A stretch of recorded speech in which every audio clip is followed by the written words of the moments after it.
A roll call, please. Student trustee Alvarado. Present. Student trustee Frias. Present. Student trustee Schuler. Okay. Student trustee Perez. Present. Student trustee Chow. Present. Trustee Tahada. Here. Trustee Lee. Here. Trustee Walker. Here. Vice President Vegas. Here. President Farley. Here. Okay, so I am going to move on for the approval of the agenda unless there have any changes. No changes. Okay, can I get a motion to approve the agenda? So moved. Second. All in favor, say aye. Aye. Unless there are any changes, can I get a motion to approve the minutes? So moved. Second. All those in favor, say aye. Aye. Thank you. Reporting out on closed session. The board took action to the board took the recommended action in closed session. Other than that, I have nothing else to report out. And now we're going to get to the reason why we're all here, which is the recognitions and commendations. And our first one is honoring of Westmore High School student Chloe Cho for the 2024 California Arts Council Poetry Out Loud competition. Yay.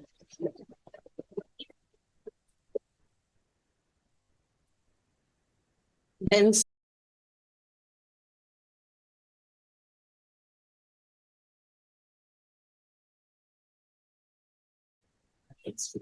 she's sitting One of our here. trustees. Oh, okay. I know. I was like, I'm going really fast. So who's reading?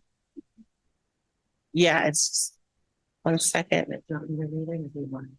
Yeah, I'll read it. Thank you. So I'm going to read out what's written here. We want to offer our congratulations to Westmore 11th grader. That's fantastic. Chloe, for representing San Mateo County at the 2024 California Arts Council Poetry Out Loud competition held at the Runyon Little Theater and the Capitol Annex Swing Space in Sacramento, and for winning runner-up in the Poetry Ourselves competition. Since 2019, California's county champions have also been invited to submit original written works at the state level through the Poetry Ourselves Creative Writing Contest. At the end of this contest, Chloe was selected as runner-up with her reading of Detonation by Ocean Vuong and Israfel by Edgar Allan Poe. After receiving this esteemed honor, Chloe shared that she was super grateful for this amazing experience and thanked Maria Grimes and San Mateo County Officer of Arts and Culture for organizing this event. She also thanked her coach, Lisa Rosenberg, and Westmore High School English teacher, Joelle Trong Vargas, for their guidance and support. As this is an annual event, Chloe plans to compete in the 2025 competition too. We wish you luck in 2025. And if you want to learn more about California Arts Council Poetry Out Loud competition, there is info online. So if you could join me in congratulating Chloe.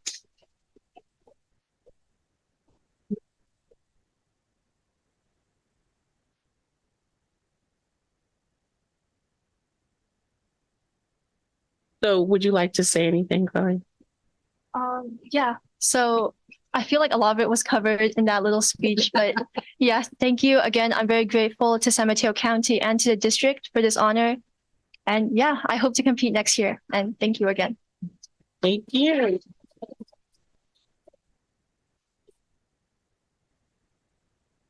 And now we're going to move on to, well, before we do sports, I don't know if anyone wanted to address the poetry section before we move on to sports and offer any congratulations to Chloe.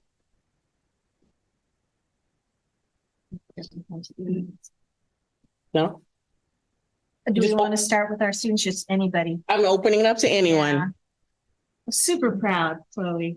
I mean, this is the entire state and you're a runner-up. I mean, you're such a great representation for our district, for our community. And I actually found a yearbook of you in second grade. And I was thinking, this little girl who used to be so shy, look what she's doing now. I'm so proud of you. And I'm really elated that you're a student trustee and not just represent Westmore, but our entire district so well. So congratulations. And I know you're going to go far next year. Thank you. Indeed, congratulations. Well done. Can't wait to see what you do next year as well. More of the same. Congratulations. I'm often surprised. I don't know outside of our work here. Find out the talent people have, and your hard work in pursuing this competition. So congratulations, and maybe I'll get to see a little bit of this talent. Thank you. Congratulations, Claude. I wish we had more time. I'd ask you to maybe recite something that you did at your event that you were at. Continue working hard. Proud of you. Thank you. Okay, now we're moving on to our honoring of the Winter Sports Champions. And our first school up is Westmore High School Girls Varsity Basketball Ocean Division Co-Champions with Coach Maximilian Soy. So if the coach wants to come up, it's okay. We don't bite.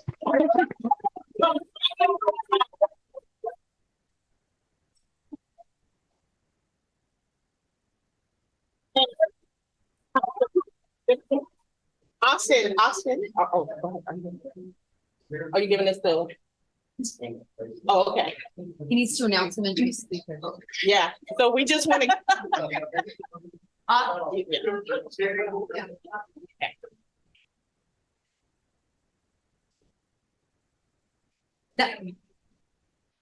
Okay. Yeah, he was okay.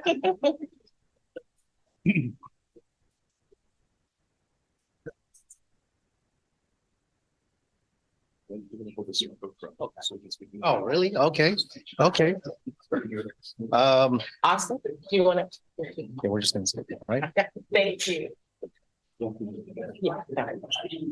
It's Okay. okay. I think Westmore High School Girls Varsity Basketball Ocean Division Champions, coached by Maximilian Soy, Caitlin Ann Alcobar, Cassandra Bicarelli, If you hear your name called, please send the post it. All we do. Sabrina Caparis, JC Capistrano, Congratulations. Kiana Chavez, Angeline Ewing, Athena Mila Torres, Iana Noble Dean, Good job. Good job, you guys. Good job. Ariel Orlino, Ezra Pangilinan, Kaylee Kwan, Grace Solo Afa, Christine Zhang, Riley Bongard, Michaela Cabrera, Princess Dela Cruz.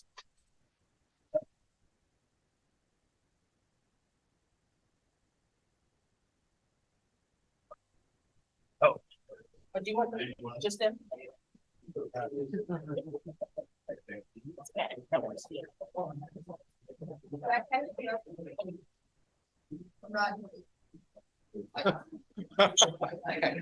Okay.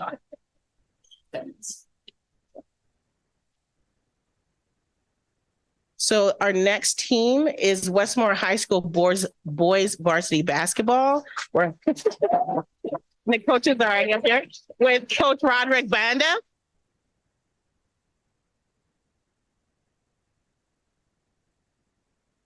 I want to bring up my assistant, George Gamma, to come up here. Would stand with me, please.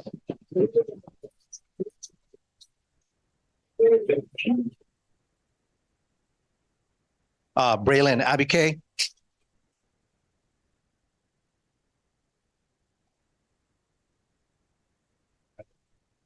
Our second team all-league, Roman Banda.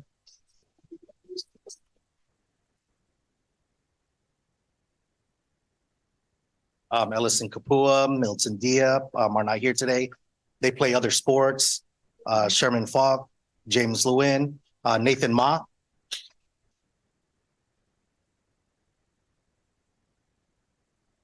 Our first team all league, Matthew Murillo, not here. Sophomore Isaiah Navarro. Senior Aiden Patricio.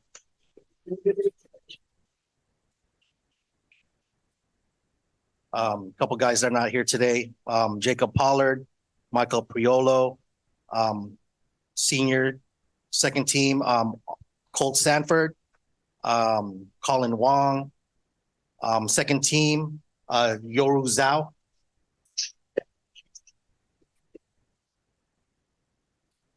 And a couple of our managers that are not here today, Javier Manila, Christian Ovidio, and Preston Francisco.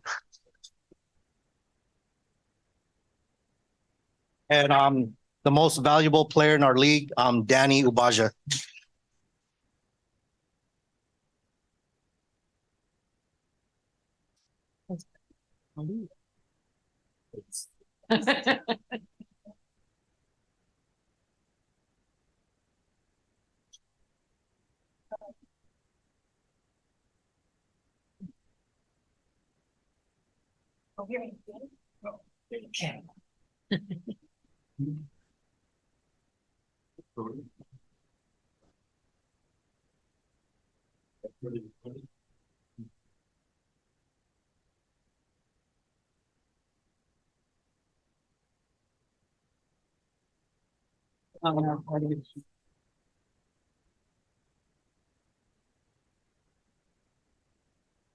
Okay, our next team we're honoring is the Westmore High School wrestling team with head coach Manny Barago.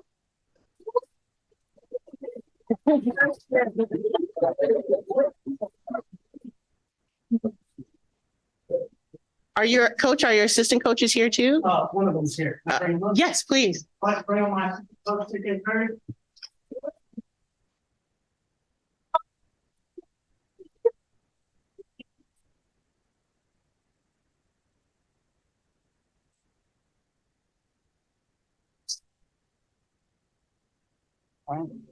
So, Natalie Kukalista.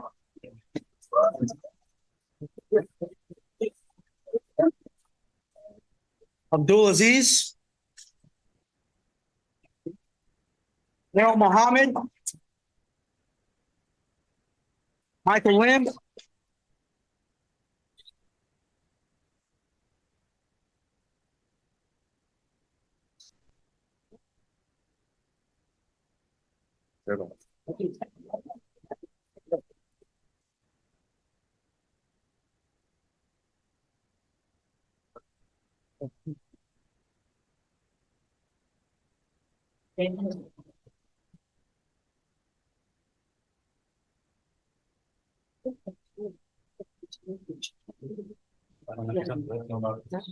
There's two.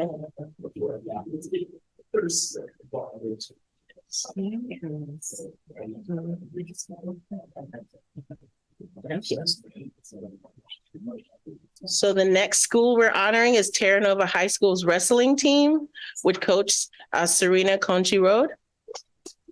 Conchi Road?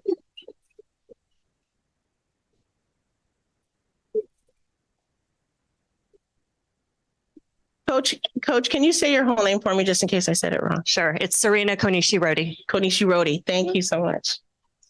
All right.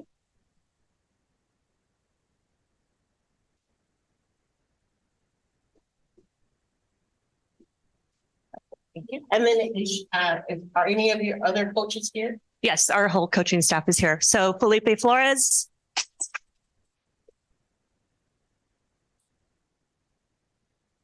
And Jared Abalera.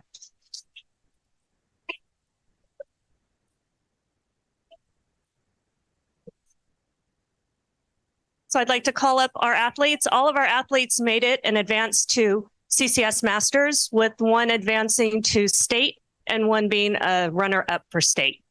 Okay. Wow. Sophia Durer.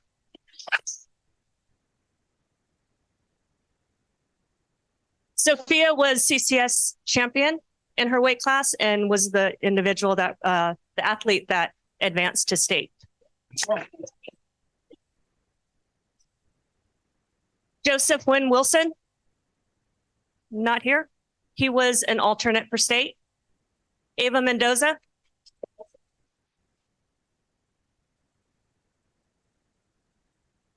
Congratulations.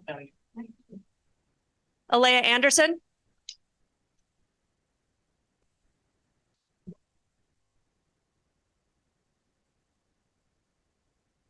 Emily Durr, sisters,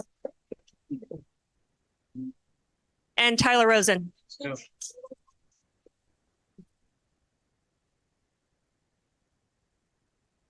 Oh, and Tyler was also a PAL champ.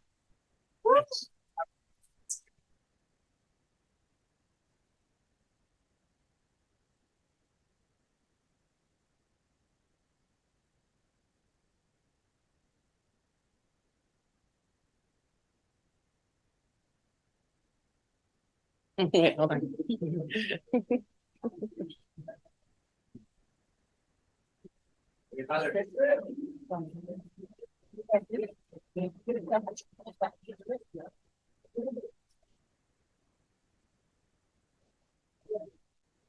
So our next honor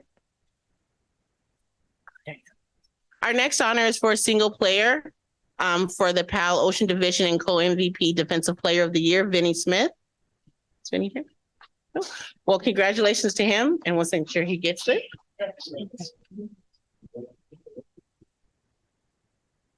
Okay.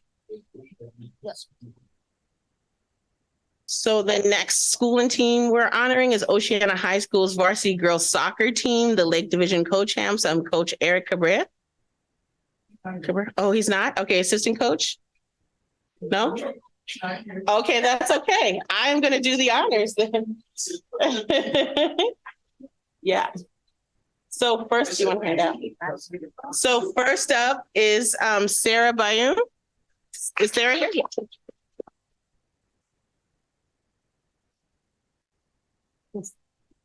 So Sarah, we still want you to stand up there. Sorry. Ivana Dimitrova? No? Oh, Saoirse Doyle? No? Okay. Alyssa. Ellen Efadkari? But Sean. Shalin Akaya?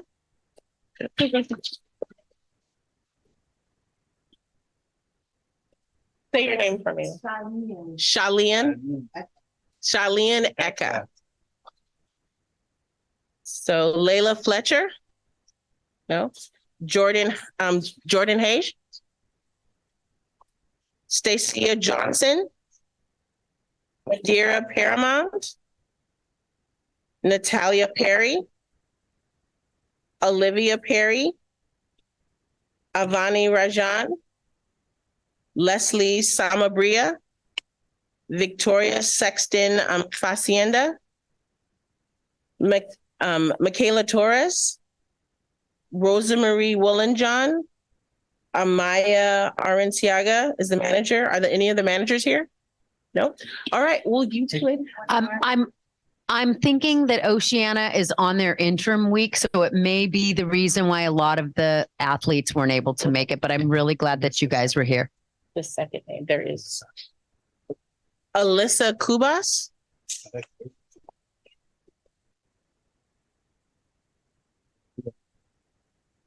you.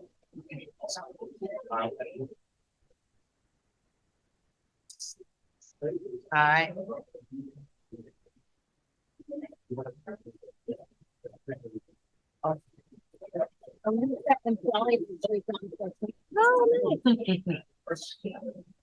So at this time, I'm just going to open it up to see if our board members have anything to say. So board, students, and trustees.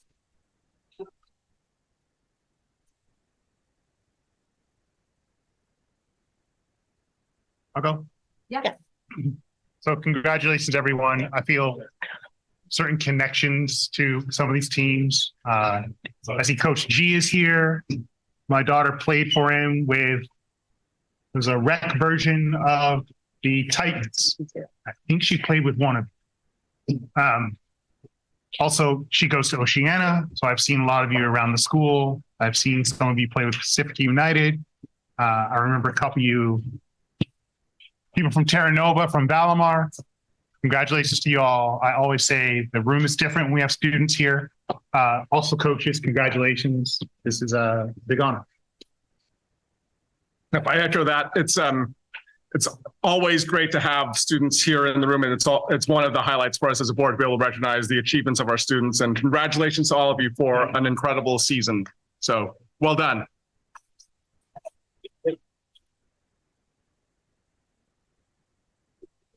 I also want to say it is not hard. I mean, I raised some athletes and I watched my brother go through all of it. But it's not hard being a student and being an athlete. And for you to rise to that level of competition, you had to do extra work. And I just commend all of you athletes, student athletes, our coaches, your teachers, the other educators at school who helped you along the way, but your parents, your guardians the care that they gave you, probably not just in high school, but a lot of you have been playing for a long time. So I just want to congratulate all of you. And it's a way to congratulate our entire district, because look at this room. It's just stellar. Thank you.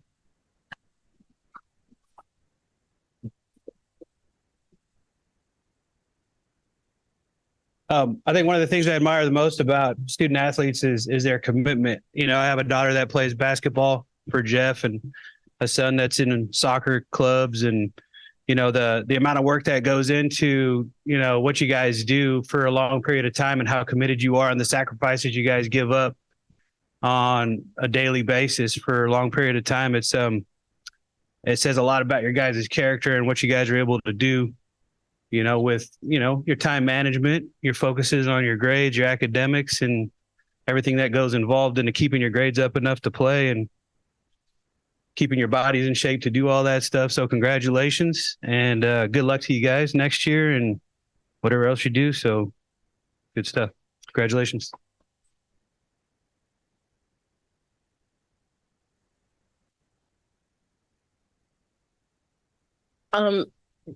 Does any of the students, it's hard for me to see because we're not in a, go ahead. I just want to say that I'm really proud of my school.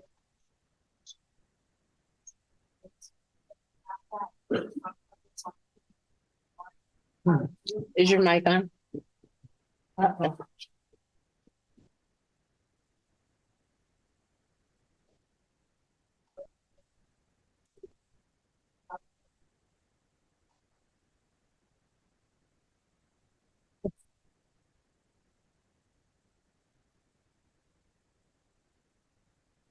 Yeah, we just have to speak louder. The mics are only for TV, so it's not for inside.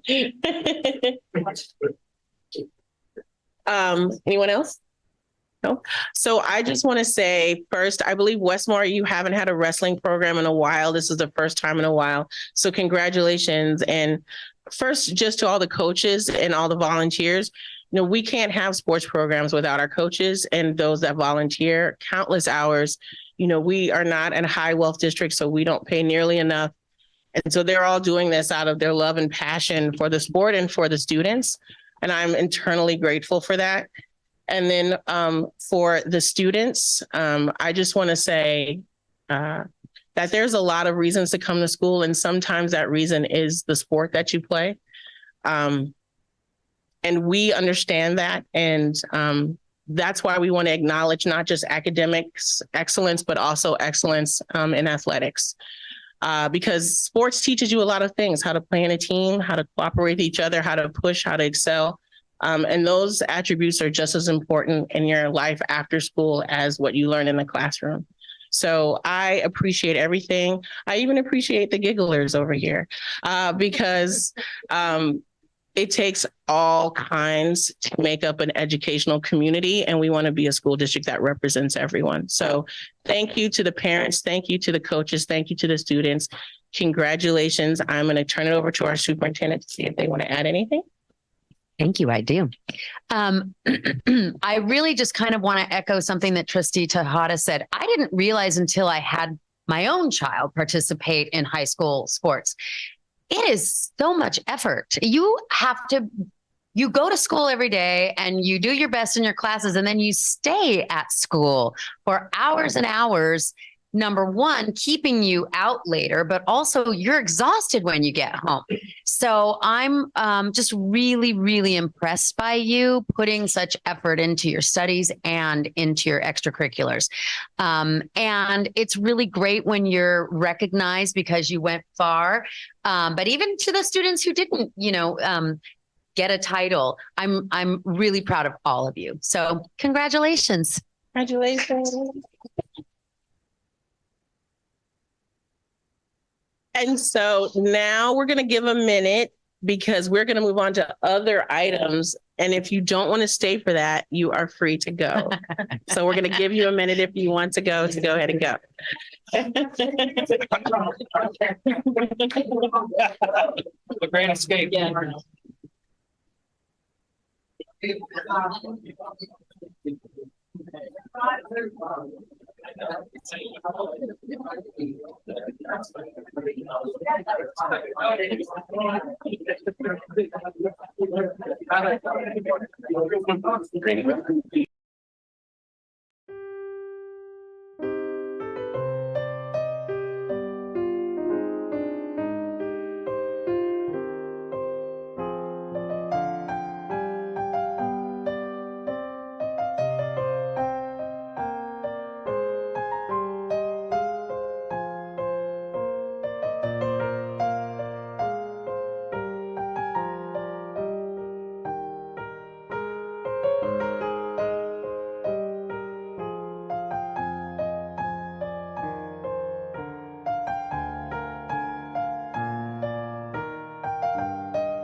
Our spring dance. That was a really fun event that happened. Also, last Friday, we had the last Foods Day of the year, which is basically all the clubs had the opportunity to sell food to fundraise. Yeah. My club was selling tres leches, and it went really well. We sold out. That was amazing. And they sold raspados. Yeah. So we also today, we had an event during lunch. And in that event, we celebrated the International Week. And today was the Latino Heritage. And what we did was our club, Voces Unidas, we put some music and created a nice environment, and we got some people to dance. So that was really nice. Currently in Jefferson, we're in the International Week. So there's chalk art around the whole school. We also have lunchtime activities from different communities and clubs. And we're going to end the week with a multicultural rally. That's going to be on Friday. And we're going to have Poly Club performing. We are also going to have a folkloric club performing and showing what they're about. And last week, this is already something about last week, but we had a sports appreciation barbecue. And that was because we had three home games. We have baseball, badminton, and we also had cross country. It was an appreciation night. So basically what we did, we had a free barbecue. So all the families and all the players were able to eat after the game. And also all the fans from the sports, they were all there and we had free food. That's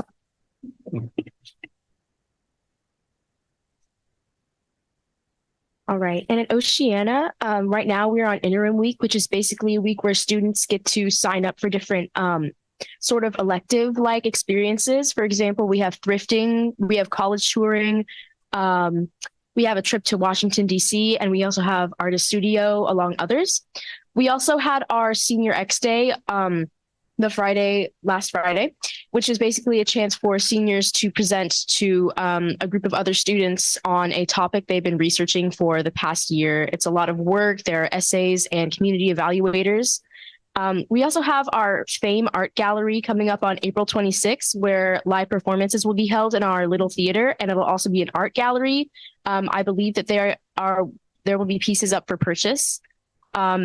Our prom, the date has also been announced. It's going to be on May 4th. The theme is going to be spring and floral, and the address is still a surprise. I think they are going to keep it that way until the night of, just as a nice little surprise.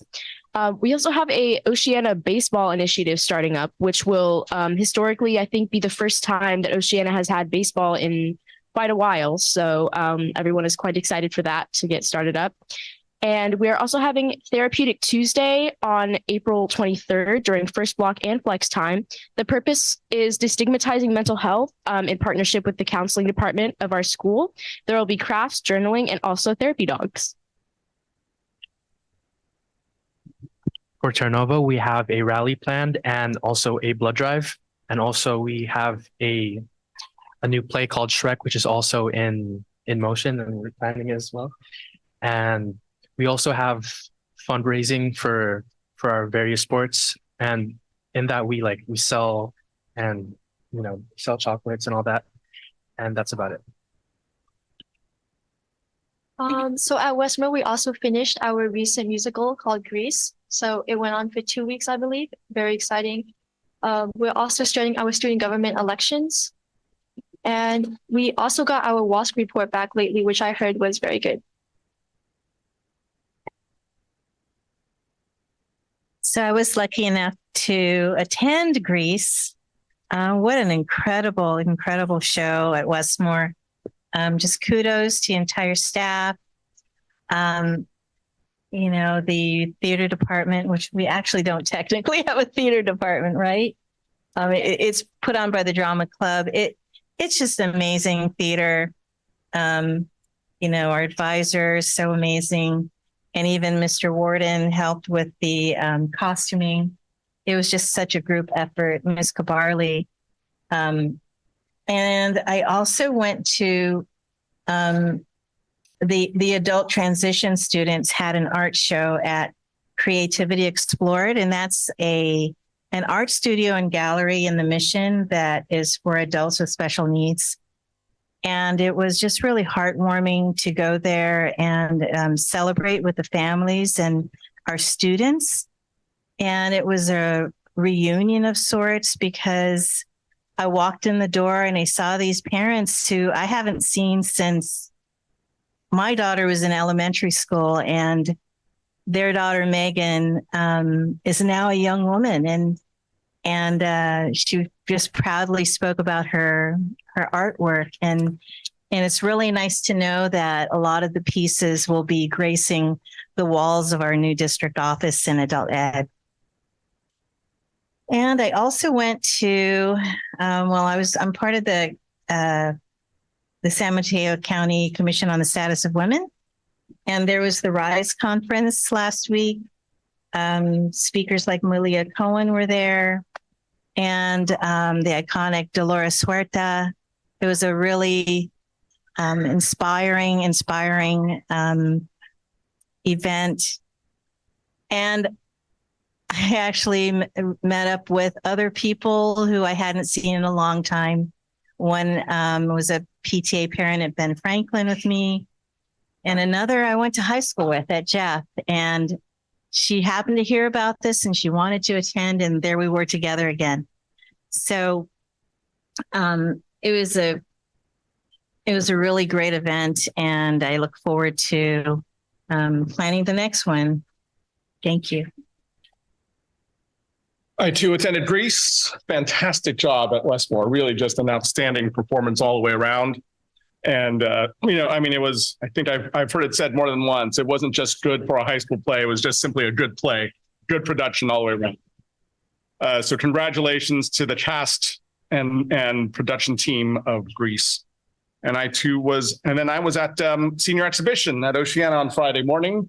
It was great to be able to I didn't have to be a community evaluator. I was just an observer. And it's actually just rather freeing to just be able to sit there and enjoy the presentations of our seniors.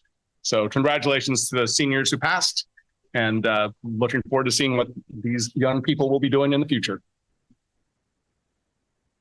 at our last meeting, I talked about how I went to the opening weekend of Grease. And I just want to give everybody who's involved with the production a special shout out for really crushing the scene. I think it's called Beauty School Dropout. The acting, the singing, the set, the costumes were amazing. Fantastic.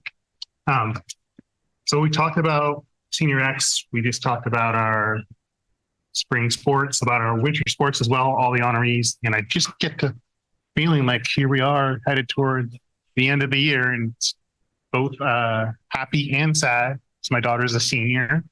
And I hope that everyone can find a way to enjoy these last couple of months. Well, I think everybody hit on Greece, but that's what I attended as well on Love Friday the 28th, I think it was, and I was pleasantly surprised with everything about it. Actually, like everybody's been saying, it was thoroughly entertaining. It was very well done. The acting was great. I think Andy said it wasn't just good for a high school play; it was good for a play in general. I think they put a ton of work into that, and it showed. And we walked out of there feeling like we actually went and saw a play, and it was really cool to see that, from students. And I thought the production was really cool too. All the props that they used and all the time that they put into doing some of that stuff really made it paid off. So really fun play. Hope to see more of that. And I went to most of the things that everyone has previously talked about, so I won't go into it again. I'll turn it over to the superintendent. Thank you. I'm going to say ditto. I was at all those things as well. And I will say a few things about senior exhibition. This is the first year that I was a community evaluator. Usually I just sort of pop in randomly to different classrooms and listen to presentations. And so this year I was listening with a different lens. I was scoring with a rubric. And I don't know if it was my different lens or if these were exceptionally awesome presentations, but I was floored. They were professional. The presentations were better than some of our PowerPoint presentations by far. Just like the students were so well prepared and so poised, and the topics were real. They were really insightful. They were sort of cutting edge topics. So I was just thoroughly impressed. I'm also going to mention that as hopefully many of you know, I've been writing it in my weekly message. I've sort of changed my calendar so that I'm blocking off Mondays to just be in our schools all day long, and every Monday. And I have never done that. I always have lots of meetings. And so I've just pushed them to certain days. And the last 2 Mondays, I have finally actually been in schools all day. So last Monday, I was in the Pacifica schools. I was in Oceana and Terra Nova, and I was in adult education classrooms here in adult transition. And when I was on those campuses, I spent a lot of time in classrooms, sometime walking, talking with people as well. And then just yesterday, I was in our Daly City schools all day. So I started at Jefferson, then went to Thornton, and then was at Westmore. And it is just making so far, and I just look forward to more, making all the difference in me being able to connect with students, see what's happening in our classrooms with a different lens, with a different eye. And it's been really, really great. I've seen many great things and already met lots of people that I didn't know, lots of students. So that's been my highlight. Thank you. Next, we're moving on to our report out from our union AFT Local 1481. So I think that's you, Ed. No, nothing to report out. Okay, good. I skipped over, but if there's any board member that has anything to report out from their subcommittees. Oh, okay. Moving on to the consent agenda, unless anyone wants to pull any of the items. Can I get a motion to approve? Move to approve consent. Second. All those in favor say aye. Aye. Do we have any public comment cards? Nope. All right. Moving on to our first discussion item, which is the Boys and Girls Club of Peninsula future grads at JUHSD. So turning that over to Superintendent Presta. Thank you. So I just want to welcome our future grads team from the Boys and Girls Club. The Boys and Girls Club Future Grads program is at Jefferson and Westmore High Schools. They support students to and through college graduation. Students receive counseling for applications, financial aid forms, and college selection. They also develop social emotional skills, including how to ask for help, access resources, and build support networks. Participation in the Future Grads program begins in the summer before 10th grade and continues through college and graduation. And I lifted that directly from the Boys and Girls Club, so I won't take credit for that beautiful introduction. But the Boys and Girls Club of the Peninsula is going to provide an update for us, and I'll send it over to Margaret and Esme, and I have forgotten your name. I'm so sorry. Adrian. Okay. Awesome. Thank you, Yes. Superintendent Presta. So we're really excited to spend a little bit of time this evening. Thank you for adding us to your agenda. And I want to start by just appreciating really the whole team who's made this partnership really successful, starting with the superintendent who really set the tone for her team and the principals very early on at Jefferson and Westmore. I would say it's one of our strongest school partners, and you'll see some of that success as we share out an update today. I'll also name that all the images in our presentation are of our Jefferson and Westmore students of all the work we've done in the last year and a half. So you'll hopefully enjoy those. Starting with this first one, which is at our summer academy. First one we had in North San Mateo County at Skyline Community College, and we had a big turnout, which we were really excited for. And we'll share a little bit more about Summer Academy in a moment. If we can advance to the next slide, just to ground us, and the superintendent already gave us a little overview, but Future Grads is a college readiness program that's supporting students to and through college. And so students start ideally the summer before their sophomore year and then continue in the program until they graduate with their 4-year degree, which means that some students, are in our program for several years. We commit to serving students 6 years post high school graduation, recognizing that some students may take a bit longer than the 4 years. And we recognize that the student's family, our school partners, and the Future Grads team are all critical partners in really ensuring that students can fulfill this goal. And we're really excited. We saw actually several Future Grad students in the audience of peer as trustees. And so that's just great. So we launched this partnership last year at Jefferson and Westmore.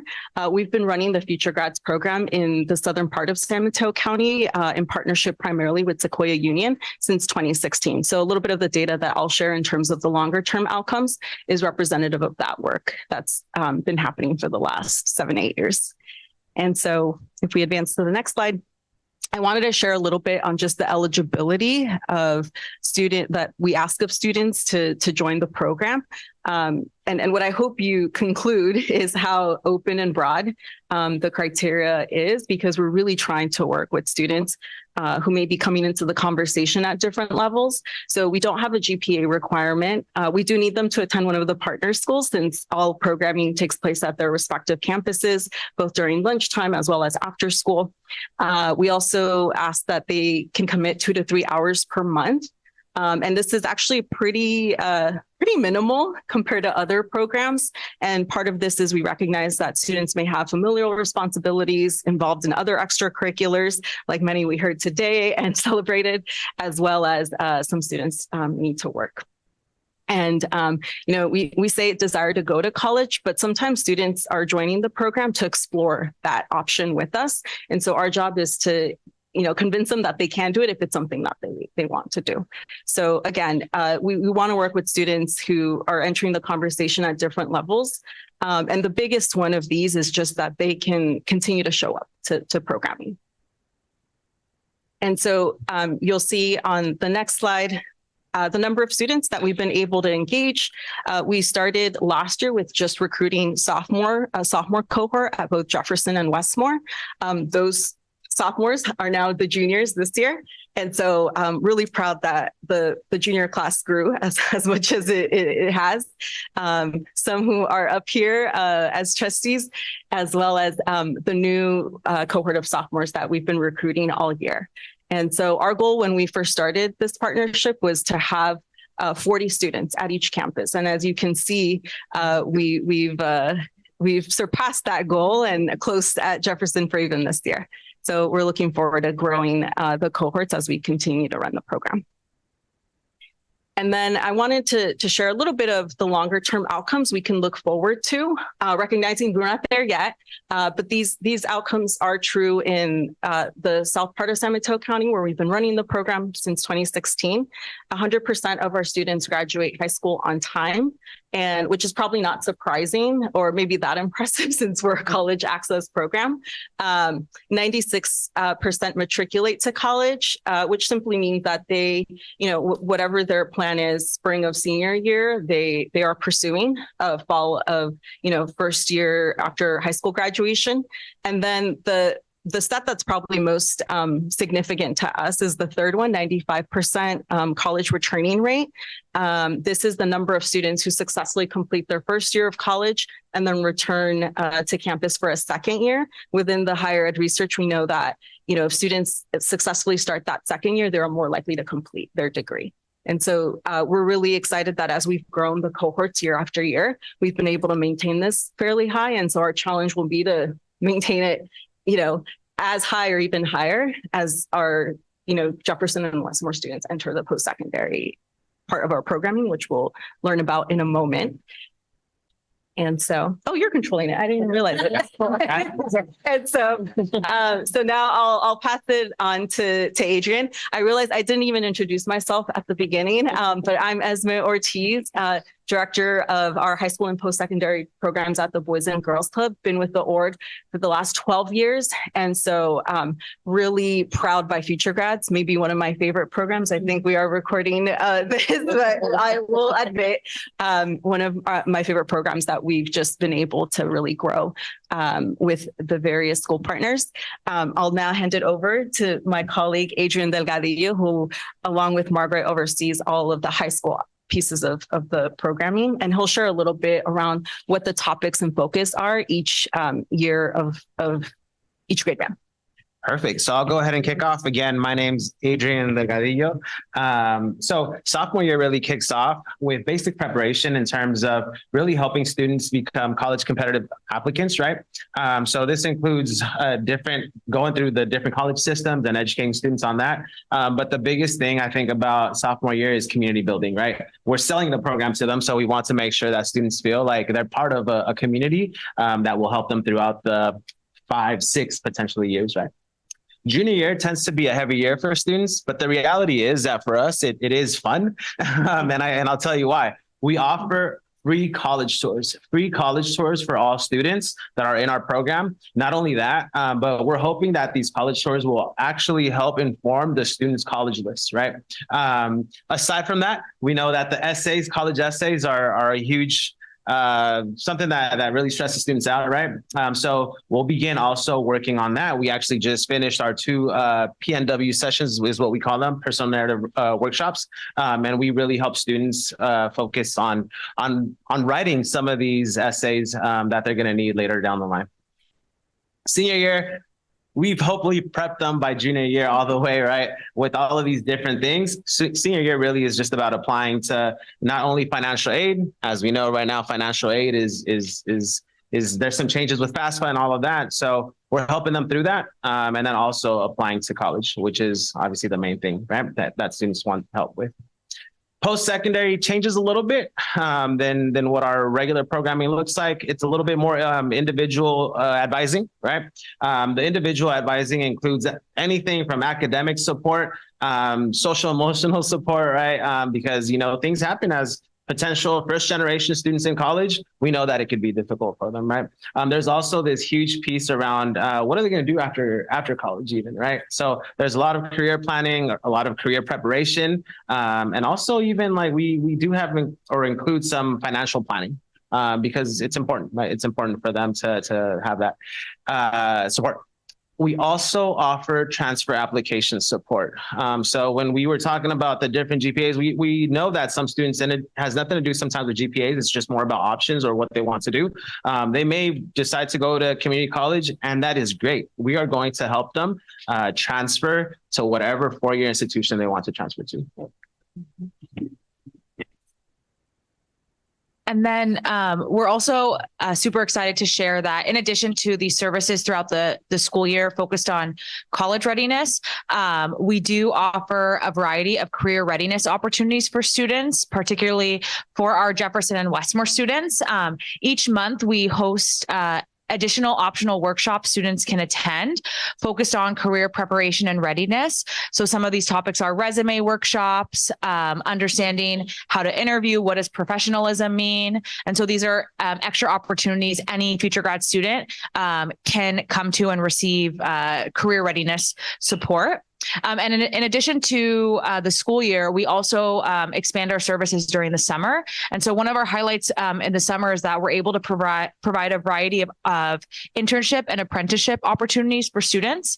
And so last summer, we had 8 Jefferson and Westmore students participate in either our internships at our Boys and Girls Club sites. We have a few sites in Daly City and South San Francisco where students were able to be youth development interns. And we also had 4 Jefferson and Westmore students participate in our Google apprenticeship program, where students participated in a 5-week rotational program at different Google headquarters sites, learning about different departments and different careers within Google. And so super excited to share that we will continue that into this summer and have actually expanded our internship opportunities that students can participate in high school as high school students. And in addition, we also offer career exploration field trips. And so we've gone to quite a few companies where students are able to tour facilities, speak to professionals, and learn about the various careers. Some highlights of places that we've gone to Electronic Arts, 23andMe, YouTube, Salesforce, and many others. We kicked off this programming primarily last summer, where 58 Jefferson and Westmore students were able to attend a career exploration field trip and again, learn and explore more about various careers in various fields. And we will continue that this summer as well. And something that's really important to us is ensuring that we have student voice in everything that we do. So whether it's a workshop that we host, an event we have, we're always going to ask for student feedbacks and for opportunities for students to share their experience. So just from this past month, we wanted to highlight a few things students have said after attending any of our programming. And so we mentioned we had our personal narrative writing workshops at Skyline College where students worked on their essay. We had about 100 Jefferson and Westmore juniors participate. And so some 2 quotes that we wanted to share that students named after the sessions. One student from Jefferson named, "I didn't really know how to begin a college essay. And now after this workshop, I received a ton of help and new information." And another junior named, "I feel like I know more now than I ever did before because I didn't have any help prior." Our sophomores this past month explored networking and got to create elevator pitches. And one student from Jefferson said, "I liked getting to know myself better and to help think about my future and what I want to do to help it." And so Esme shared a little bit about what our current numbers have looked like. And so those students will move into, our juniors will move into 12th grade, our 10th graders will move into 11th grade. And we're super excited to continue to expand the number of students we serve, both at Jefferson and Westmore. And so our goal is to serve 50 new Jefferson students and 60 new Westmore students, increasing our total number of students served in Jefferson Union High School District to 315. And so very, very excited to welcome new future grads to our community. And one of the ways that we do this is through our Summer Academy. And so this summer, we will be hosting our Summer Academy again at Skyline from June 3rd to the 7th. And Summer Academy is our week-long college knowledge boot camp, which is typically a student's start to their future grads journey. And so we are currently recruiting our new cohort of 9th and 10th graders from from Jefferson and Westmore. And we would love to open the invitation. If you would like to check us out in action, we will send the information of where we'll be and when at Skyline this June. And we'd love to have you join us and see some of students learning in action this summer. Thank you so much. Opening up for any questions or comments. Yeah. Well, hold on. Oh, sorry. Go ahead. No, you're good. Oh. I'm Can't see him sorry. down there. Yeah. I'm just when I saw Margaret, Adrian, and Esme walk in, I was like, I got excited. I didn't I know was the same way when I saw you sitting up there. But yeah, I'm just like very grateful. I feel like this program is like really important for high school students, especially because I'm personally part of the Future Grads program, and I've been getting a lot of help from them. And the biggest help, I think, was the college tours. I was like very assured I wanted to go to this college, but then when we went to like the South California college tours, I changed my mind. I was like, this one is way better. So I think I found my dream school thanks to them. I found a lot of information, and getting to walk through the college is like you can experience how much walking you're gonna be class to class. So I'm really grateful for that opportunity. And also about the resume writing, like the folks previously mentioned, I was like completely lost. I didn't know where to start or what was like the pattern, how to sound professional. And they gave like various examples and gave us like a formula, exact formula, and that made it so much easier. And instead of feeling like it's a work I have to do, it feels like exciting. Like now that I know what to do, I'm excited to write about myself. So thank you so much. For me also, I have been part of Future Grads since I joined Jefferson High School, which was my sophomore year. So it's been like 2 years being part of the program. And personally, I also think it's one of the best programs like I'm part of. Because I have learned a lot in that program. Like I went to the summer workshop at Skyline last year, yeah. And it was pretty cool because like they like have like real life situations. So they put you in the situation. So you have to like analyze it like it's you doing it, you know? And they have like different workshops and activities like that, which I think like they're really helpful. They really like help students to like really like be in that position and learn how to solve the problems and like the struggles. And yeah, I just feel like they have a lot of opportunities and programs. I also applied for a neuroscience program at Stanford, thanks to them. So yeah, I just feel like it's one of the best programs that Jefferson has, and I'm grateful for the program too. Yeah, thank you. Okay, no, Drew, go ahead. Yeah, you can get. I just wanted to say this sounds like a really cool program. And for those reasons, exactly. I think, first of all, thank you for the presentation. Very informative. I didn't even know it existed, to be honest with you. So that's kind of my fault for not really reading into it a little bit more. But I think that's one of the things that parents struggle with their high school kids, is especially the ones that didn't have opportunities to go to college and know and study the process to help them along with that. And you're providing that opportunity for them to learn those lessons and some of those tools that they could use for that, especially getting them onto campuses, kind of exploring it, seeing it firsthand, something tangible. I think that's inspiring for them. I mean, without seeing it, sometimes I think it's just kind of they dream about it. They know it's there, but when you see it and you touch it, you smell it and all that, I think that's what really sparks that. So I think, this program is doing just that. The only question I have is how come just Jeff and Westmore? Why not Terra Nova or Thornton or the other schools in the district? Superintendent Preston, do you want to take this? I'm just kidding. I was just worrying about getting water. What question did you ask? Oh. But why isn't it in other schools? In the district?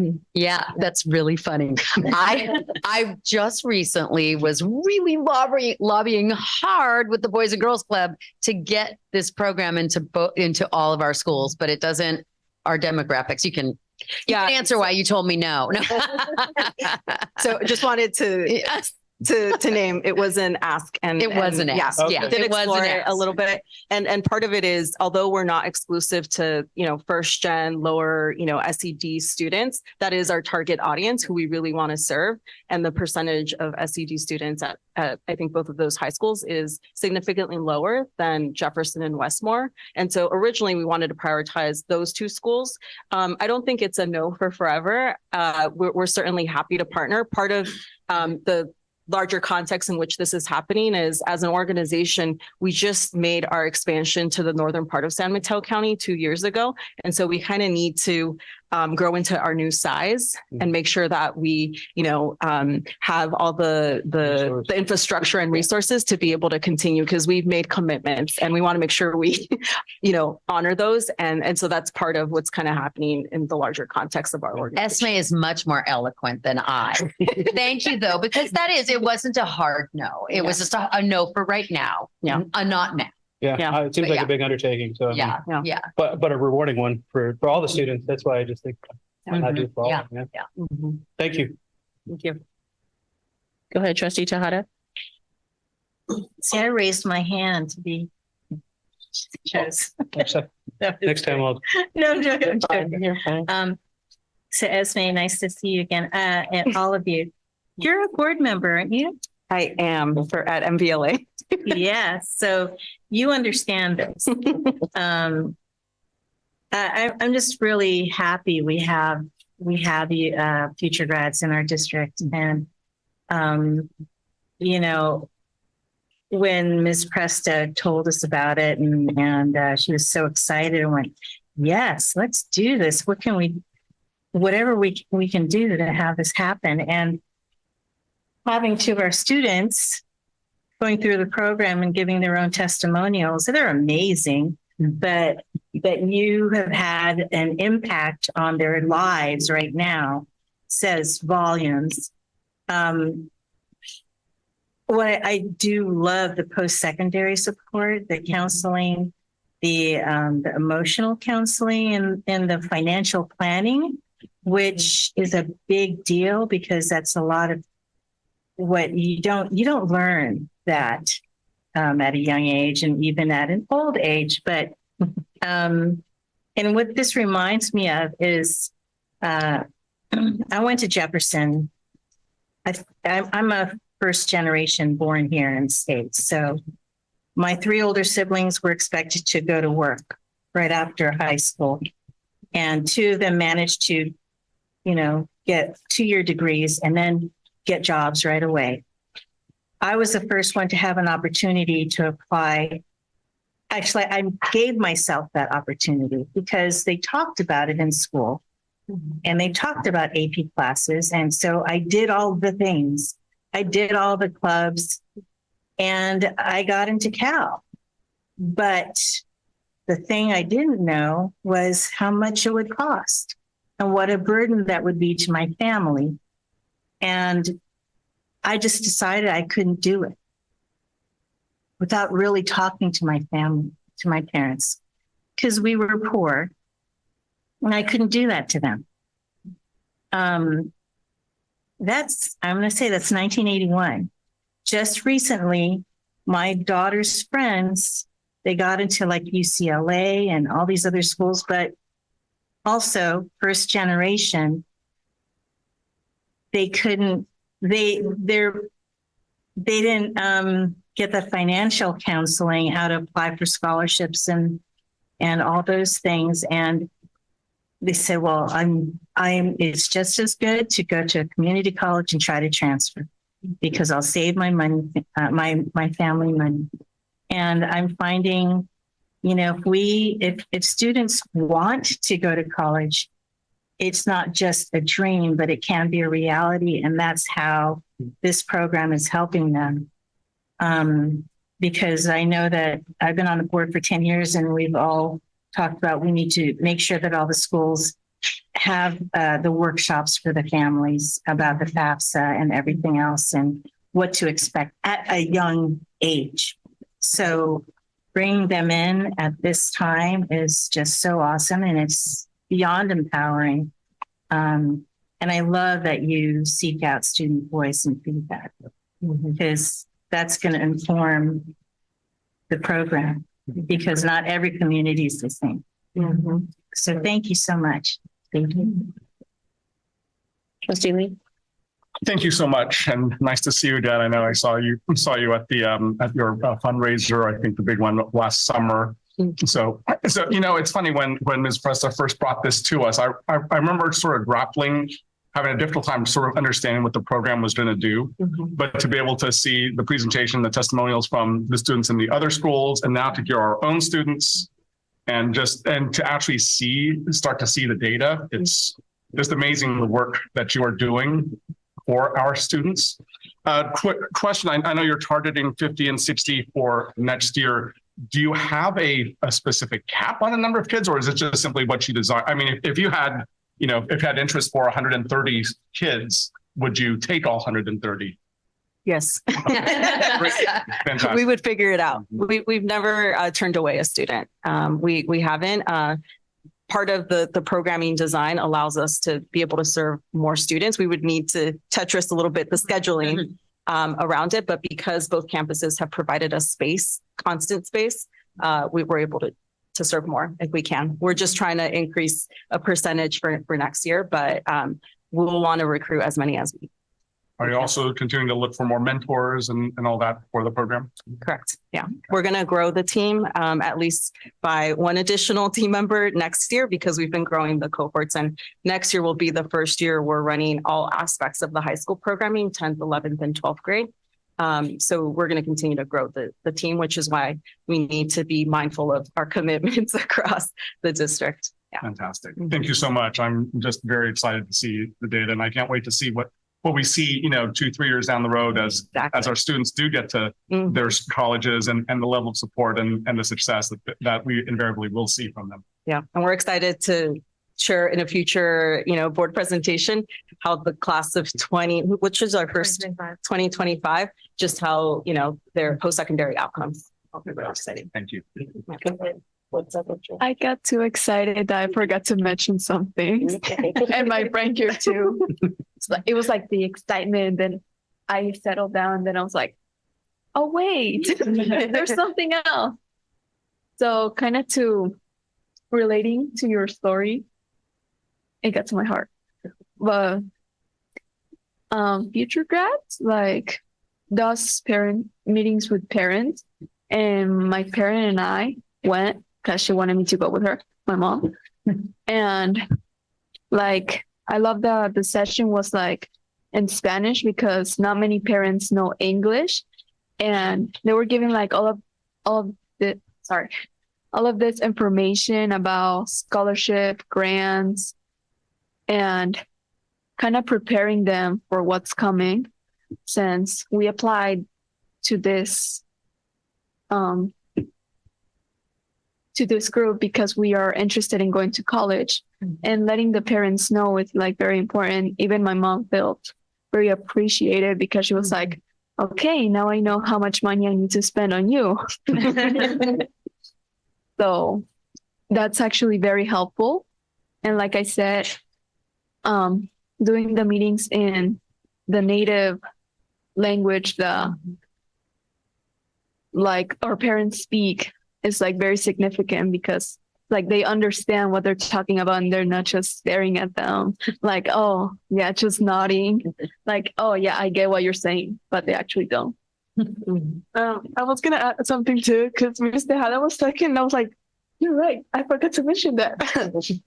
Yeah, as Natalia was saying, I think they meet with our parents I think twice a year or 3 times a year, and I think that's very helpful, because also my mom goes to the meetings or in the Zoom meeting, because they have 2 options. or three options. One in the school, one in the Boys and Girls Club site, and then they have a makeup meeting in through Zoom. So I think that's very helpful. And even my mom gets excited, and she's like, she gets like, I'm not part of the club, and she starts talking to me about the club. She's like, you know that they did that? And I'm like, yes, mom. So I feel like that's really good. Also, I was gonna mention that also there's like opportunities to interact with other schools and other people, and I think that's a great opportunity for us as students. And also, like, for me as a Latina, as a first generation student, that was great for me because like last year my English level was not like that good, and thanks to Future Grads, I met people from South City or like Westmore that were Hispanics too, and they were new here too. So like they had those opportunities to just not just be with the Jefferson community, but also get to know people from other schools, which I feel like we don't have that opportunity that much. But because of the field trip and the summer program and we also do like, I think like, yeah, like twice a year, they have like, I forgot what it's called, but like last year we went bowling, and like we have those type of like fun activities to just like network, you know? So I feel like that's one of also like the great opportunities that Future Grads had. I think you two could have given the report tonight. Go ahead, Trustee Walker. I don't have a lot to add, but I do want to say thanks for your work, for your presentation, and for, you know, encouraging students. Superintendent Preston. Thanks. I just want to quickly add that a couple of things. First of all, we have two representatives from Jefferson here tonight because they asked the student advisory meeting last night, is it okay if we both come? Because we want to make sure we're here for the Future Grads presentation. So that's number one. But I just want to thank you. It's a great program. And when I was first approached by Boys and Girls Club, I was happy to talk with you. I knew, you know, but I thought, I'm not sure. Boys and Girls Club is usually for younger kids. And you said, no, we've got programming for high school kids. And I'm really, I'm just could not be more grateful. I really am just so glad you're here. And I also want to thank our staff. And, you know, you complimented me, but I talked to the principals and they were very happy. You know, I didn't have to force them to welcome you in. I didn't order them to give you a space, but they did. So, and then similarly with our school buses, you know, like our transportation department organizes getting the students where they need to go. Because I know that's hard. It's expensive when you have to go to outside bus companies, et cetera. So I'm just giving a shout out to our staff that makes it possible for you guys to do your good work. But thank you. We have another question. Sure, go ahead. Hi, I'm from Oceana, and I understand that our school doesn't have the demographics for Future Grads to be a part of our community, but I was wondering if you had any recommendations for students who are interested in like similar things, where they should go to get advice on where they can apply for colleges or learn how to apply, or like resumes and other stuff that you guys deal with. Moving on. So, I mean, I think there's a couple of different ways to answer that. I think first and foremost, what may be available on campus through the College and Career Center, through the counseling team. We even with our partner campuses, we always want to complement the great work that's already happening. And there is a lot of great work already happening. So I think, you know, starting there, I think that a good time to do a lot of what you're naming in terms of, you know, career preparation, readiness, and some of the college work is actually the summer. And I would say that, you know, our local community colleges are a great resource for a little bit of that, as well as San Francisco State has a lot of programs that they offer to high school students over the summer. And I think, I'm assuming maybe the college and career centers at the respective campuses may have a list of local offerings. But the summer tends to be when we even get an influx of things that we're pushing out to students that are not exclusive to any one particular campus, sometimes to a region or an area. So those would be some tidbits I'd give any student. Anything to add? Thank you. I will just lastly say quickly, thank you for your work. Thank you for coming up to North County. Because I know that the focus in South was largely around East Palo Alto area. But now, Daly City especially has reflective demographics. And so I'm happy that we are getting some wraparound services here, similar to what's happening in South County. The second thing I want to say is I'm grateful that there's intention about going in and where the resources, when there's limited resources, that there's intention around it. Because, there's so many people that we need to help, but I'm also looking at communities that have historic and systemic issues that have been constant barriers to higher education. And I will say, just personally for me, I didn't go to college, but I was able to be that person for my kids so that I'm able to fill out the FAFSA. I was able to figure all that out. But even with that, it was still daunting. And I can't imagine what that's like if English is not your first language. Secondly, when my daughter went to UC Davis and she transferred over from a community college because it's just cheaper. But in her class, the different classes that are in a school, and I think they're like 4, medical, she was the only African-American in her class of over 1,000.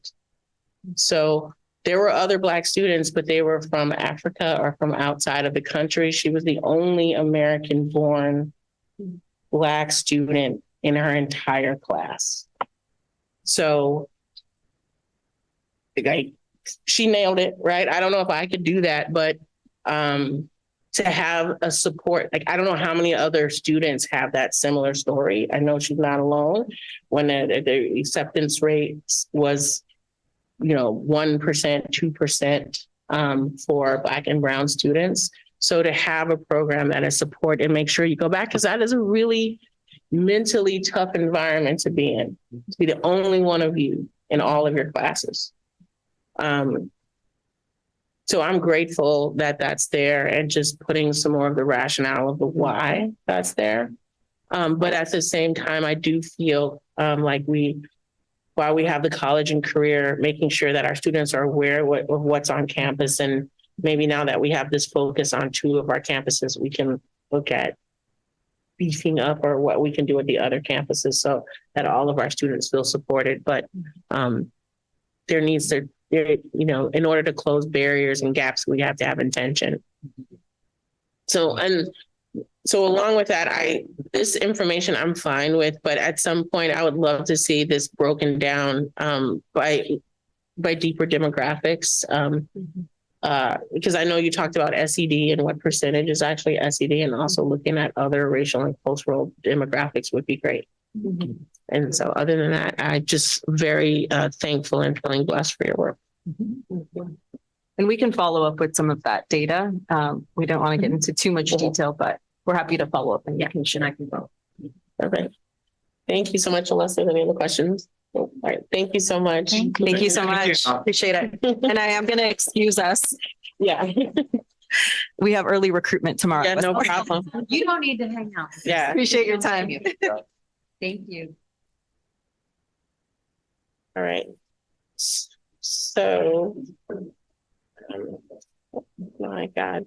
Moving on to our next agenda item, which is board policy update, BP 3510, the Green School Operations. Superintendent Preston. Thank you, President Salahuddin. So several months ago, some students approached approached student advisory to ask that we pass a green school operations policy. We did not have one. It's a new policy. It's a policy that many school districts have in the state of California. And they also asked, and further on in the agenda, we have a resolution that is proposed as well. So I'm going to read the summary. So before you tonight is Board Policy 3510, Green School Operations. The Board of Trustees believes that all citizens have a responsibility to be stewards of the environment and desires to integrate environmental accountability into all district operations. The superintendent or designee shall promote green school practices that conserve natural resources, reduce the impact of district operations on the environment, and protect the health of students, staff, and community. Board Policy 3510 ensures that our policies and practices reflect our morals and mission. And so it is my recommendation that you actually, I think this is for First discussion. Yeah, this is a first read. So questions or discussion tonight, and then we can either bring it in as is next month for consent or make changes to it. Well, opening up for any comments or questions on this first read? Nope. All right, seeing none, think you could bring it back at the next meeting. Okay, thank you. Moving on to our next item, which is our Arts and Music in Schools funding from Prop 28 presentation. Deputy Superintendent Baca. Good evening, President Salahuddin. Good evening, members of the board. Tonight, I am very happy to share some information with you on the Arts and Music in Schools funding, which is also known as Proposition 28. And this proposition was passed by California voters in November of 2022. So Proposition 28 provides a minimum source of annual funding to supplement arts education program. So I want to highlight the words annual funding. So this is not a grant. So we are expected to receive these funds every year. And also I want to highlight the word supplement, because this is supposed to be extra above and beyond what we have currently in our arts program. So as an example, essentially, if we spent $100 in our arts education program this year, we have to spend $100 the following year plus the Proposition 28 funds. The intent of the funding is to increase access to arts education for all students. And I want to highlight and define what art is, because it's not just a traditional visual arts. So with this proposition, they say that arts could be in dance, media arts, music, theater, visual arts, including folk art, painting, sculpture, photography, craft arts, creative expressions, including graphic arts and design, computer coding, animation, music composition and ensembles, and script writing, costume design, film, and video. As you can see, the definition is very, very broad, and I'm very, very excited about this definition, because we will be able to have a robust arts program for our district. So overview of the grant is that 1%, basically this funds come from 1% of the Proposition 98 funds that we get. And 80% of the funds that we receive, at least 80% of it, has to be spent on certificated or classified staff. The 20% will support the arts program. So this will include the training materials, supplies, and any outside partnerships that we may have. One thing about this proposition is that each school will decide what type of arts they will offer for their school site. And so they work in collaboration with me just to check, like, is this something that we can use these funds for? But essentially, it's our school community that decide what the arts program will look like. As I mentioned earlier, the funds has to supplement the current arts program. And also, what is required is that an expenditure plan must be developed by each of the school sites. So each of the sites have developed their plan, and that plan does not have to be board approved.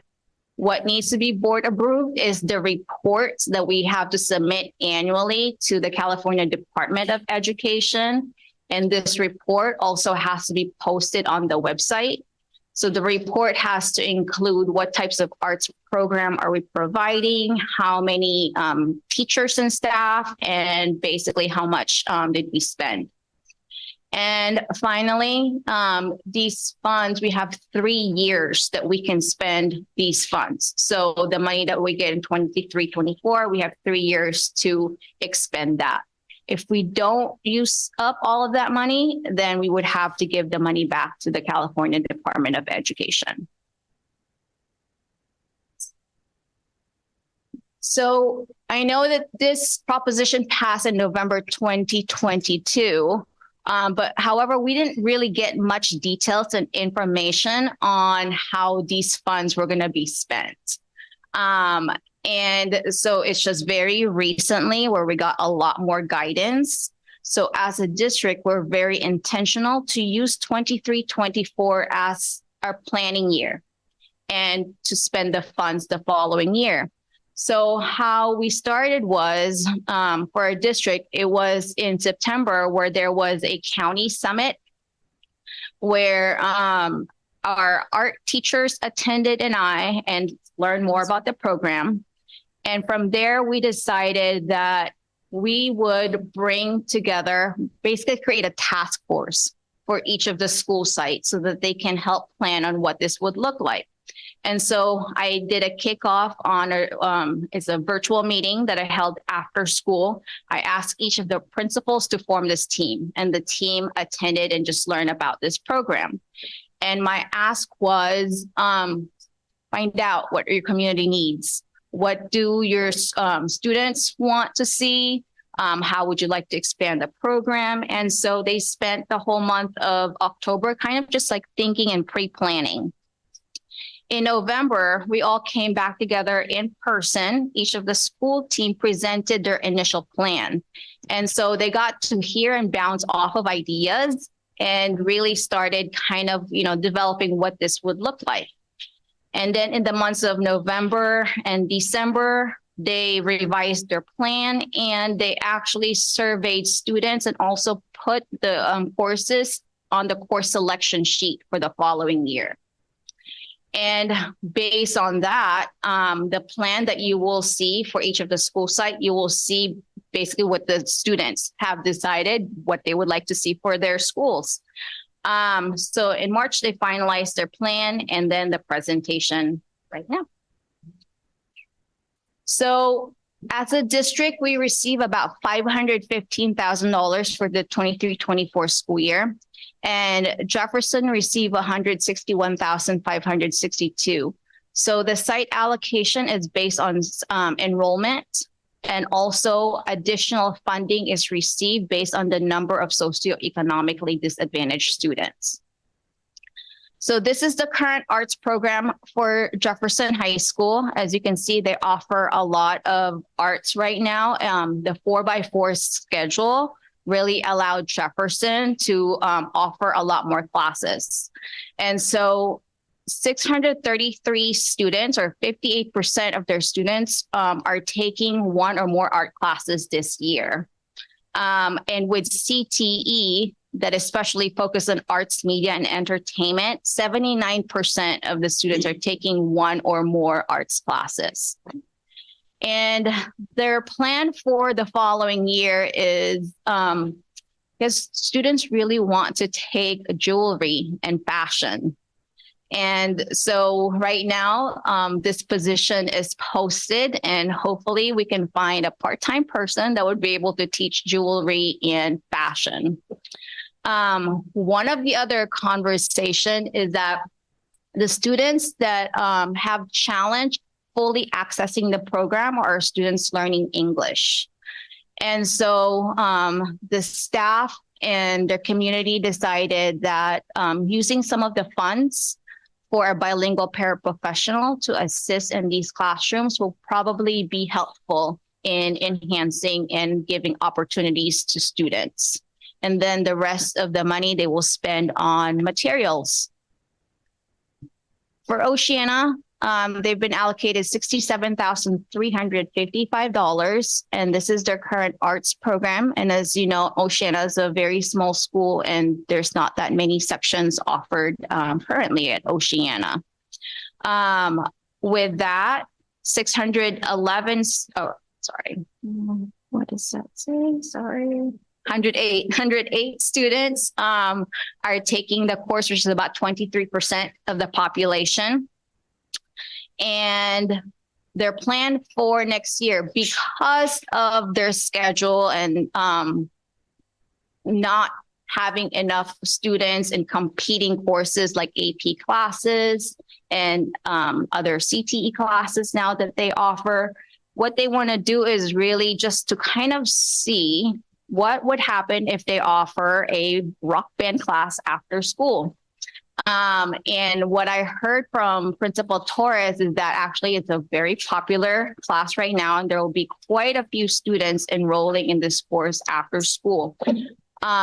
If it becomes a lot more popular, then they will probably find a way to fold it in during the day. But for the 23-24, they just want to start it as an after-school class.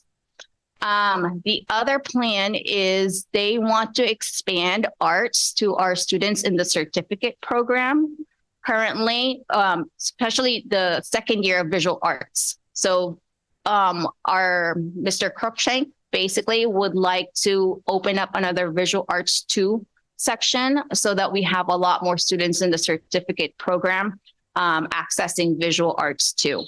And then the rest would be for materials and equipment. Terra Nova's allocation is $93,349.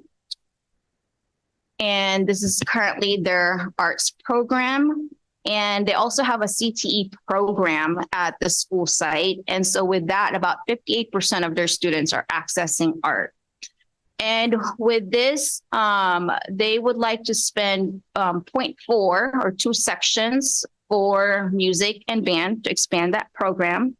And also they would like to hire some performance experts in band and drama.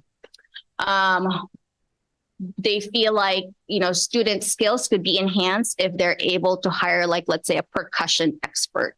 And so that's what they are looking for.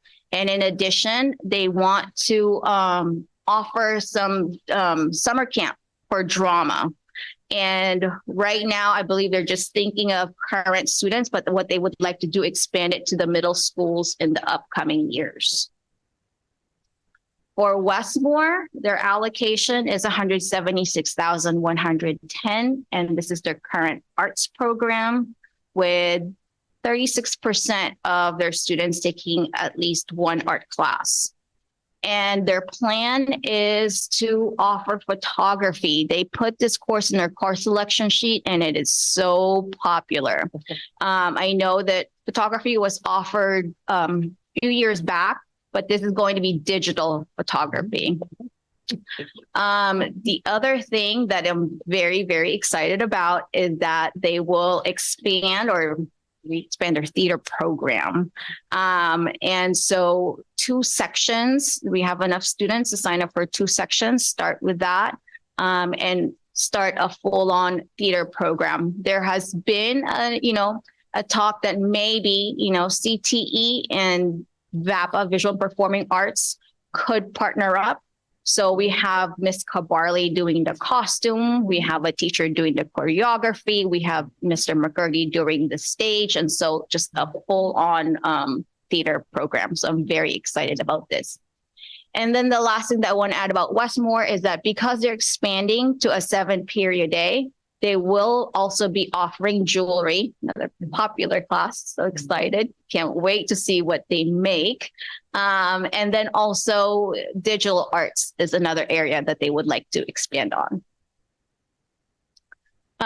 For Thornton, they talk about spending their funds on creating murals.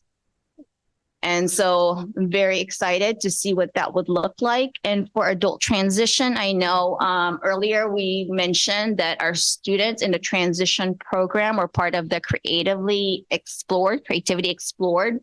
And so we're going to use these funds to for transportation. for our students in the program. And basically, this is just a one-page summary of all the plans right now. And the next step is approve a job description for the teaching artist or art expert. Like what I mentioned earlier, Terra Nova wants to hire these performance experts.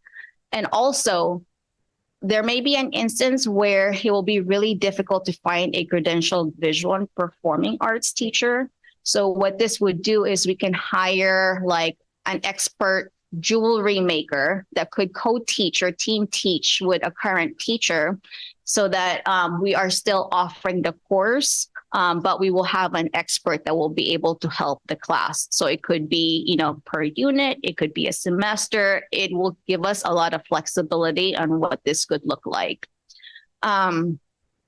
Perhaps one of the biggest challenge with this funds is, again, finding credentialed and appropriately, like, you know, experts and staffing. Basically, these funds is for everybody in California. And so we are competing for teachers to teach art. And so right now, these positions are posted and hopefully we'll be able to find some teachers. And then finally, with these funds, we would like to really collaborate with our partner districts and see what our students, our elementary school students, our middle school students, what are they really into, and develop a comprehensive program from like TK until they get up to our school. And finally, I want to say thank you. And I want to shout out to Graciela Ulate, our visual and performing arts lead, because she reached out to each one of the task force and make sure and provided help and with planning for these funds. And so with that, I'm finished. Thank you. Thank you so much. Any questions, comments? Oh, last guy. Go ahead. Hi. So we both want to mention something, but first of all, I want to say the having arts like as part of our education is very important because many people learn things visually, and it's just a way of expressing too. Because I personally had the class of digital arts 1 and 2 as CTE class. It not only will give me like college credits, which is a good opportunity, but it also like helped me get a job as a videographer and also a video editor. So that class taught me a lot. And I'm also very excited for the new classes that are coming, fashion design and jewelry making. I actually applied for both of those. So that's why I'm excited. And I didn't know about the second part, but now I'm aware. And I think that'll be very like helpful. That'll be very helpful because we have a large Latino community at Jefferson, especially recently. I've been seeing like a lot of newcomers who like speak Spanish and stuff. So, like I said before, art is a very expressive field. So, I'm very excited that we will have a bilingual paraprofessional, and it will be like very helpful. So, I appreciate that so much. The only comment I wanted to say, it was also about the bilingual paraprofessional, because that's I'm the president of Pay Club. We have been working with the school in order to help all the ELD students and the immigrant community. So I just wanted to mention that I think it's great to for Jefferson to have more bilingual help, because as Natalia mentioned, we have a huge Latino community, and just Latino, just like newcomers, and there's have been even more students lately. We have been getting like a lot of new students. So I just think that having that as a here as like something that the school district has been working at, I think it's great for the school. So thank you for that. Thank you. Chloe, did you want to say? Yeah, I also just want to share that I'm very excited about all of the new courses being offered at Westmore. And I want to say, as a current junior, I know that these classes, like, it's easy to see how they can affect incoming freshmen and other students. But seeing myself and all my friends go into our senior year, especially because we now have a 7-period day, we have an extra elective we can take. A lot of my friends are opting to take art classes. So I think it's very exciting. I really appreciate this movement for art, especially because nowadays, you know, with different learning styles, a lot of people can become very overwhelmed with the traditional like learning styles. And with art, it not only helps kids express, but it also gives people an opportunity to be more like inclusive towards other cultures and other backgrounds. And that's what I really appreciate, especially because art has always been very underfunded. And yeah, just thank you.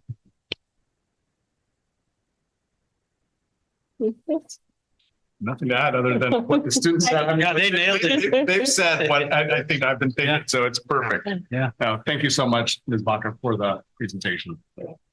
Yeah. So I had a few questions. I was wondering why the material expenditure at Jefferson was so much lower than the other schools.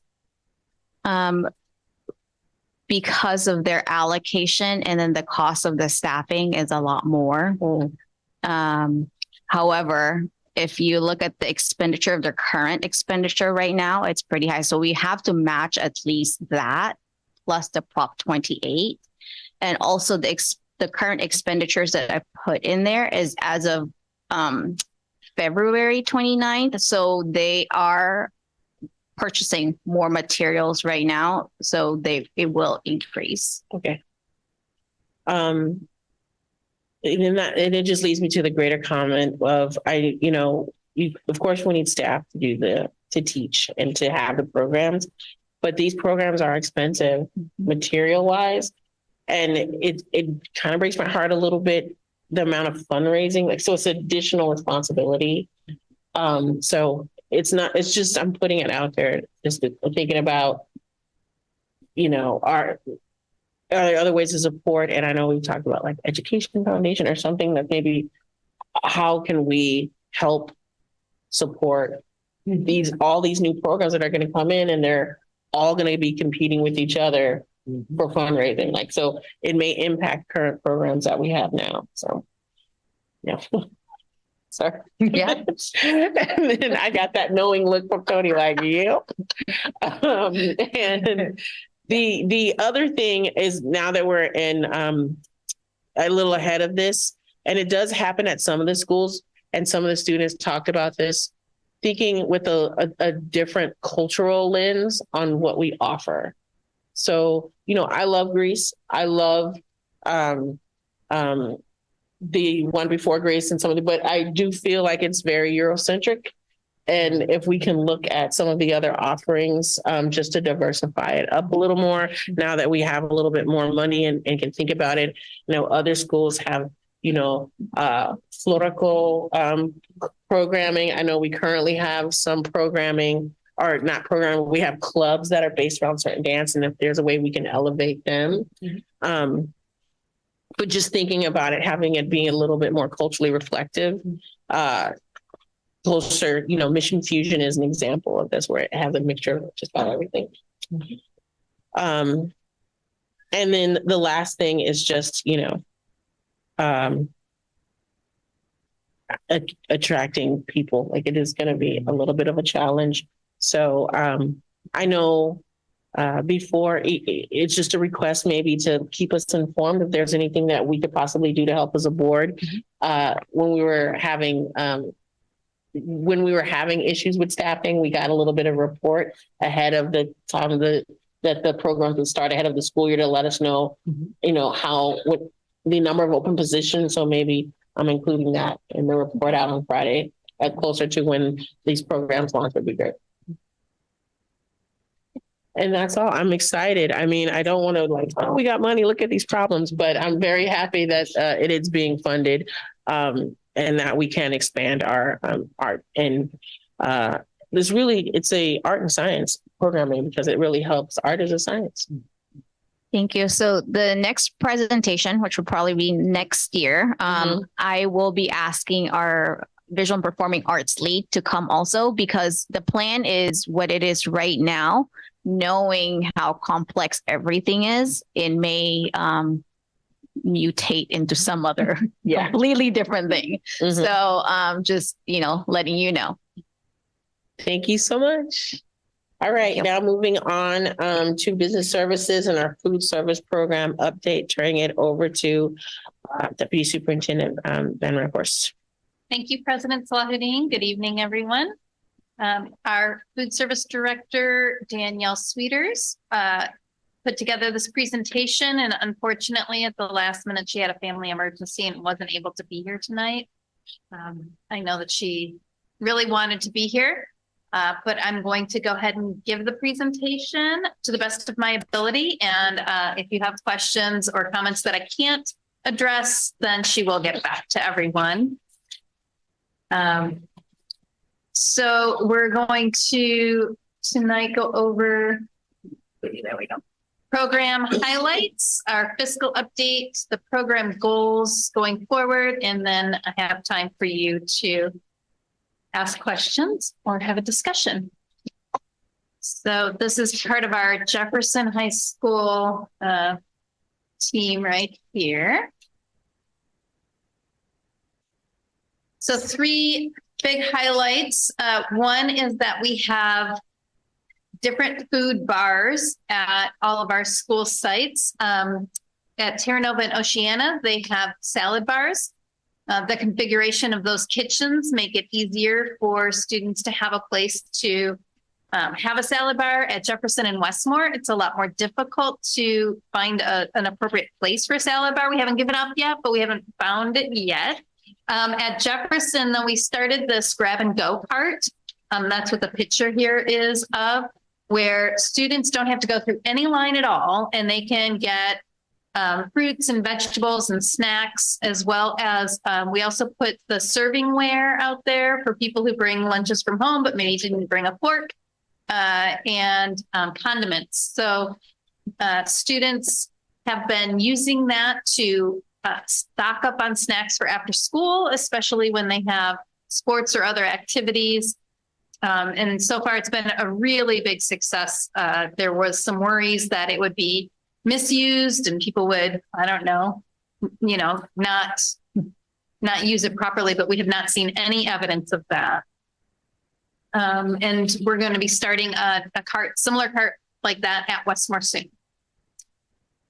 New items is another thing.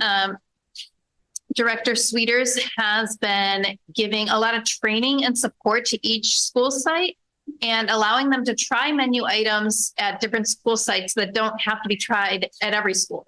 For instance, the pictured item is bagel and lox that was served at Oceana High School.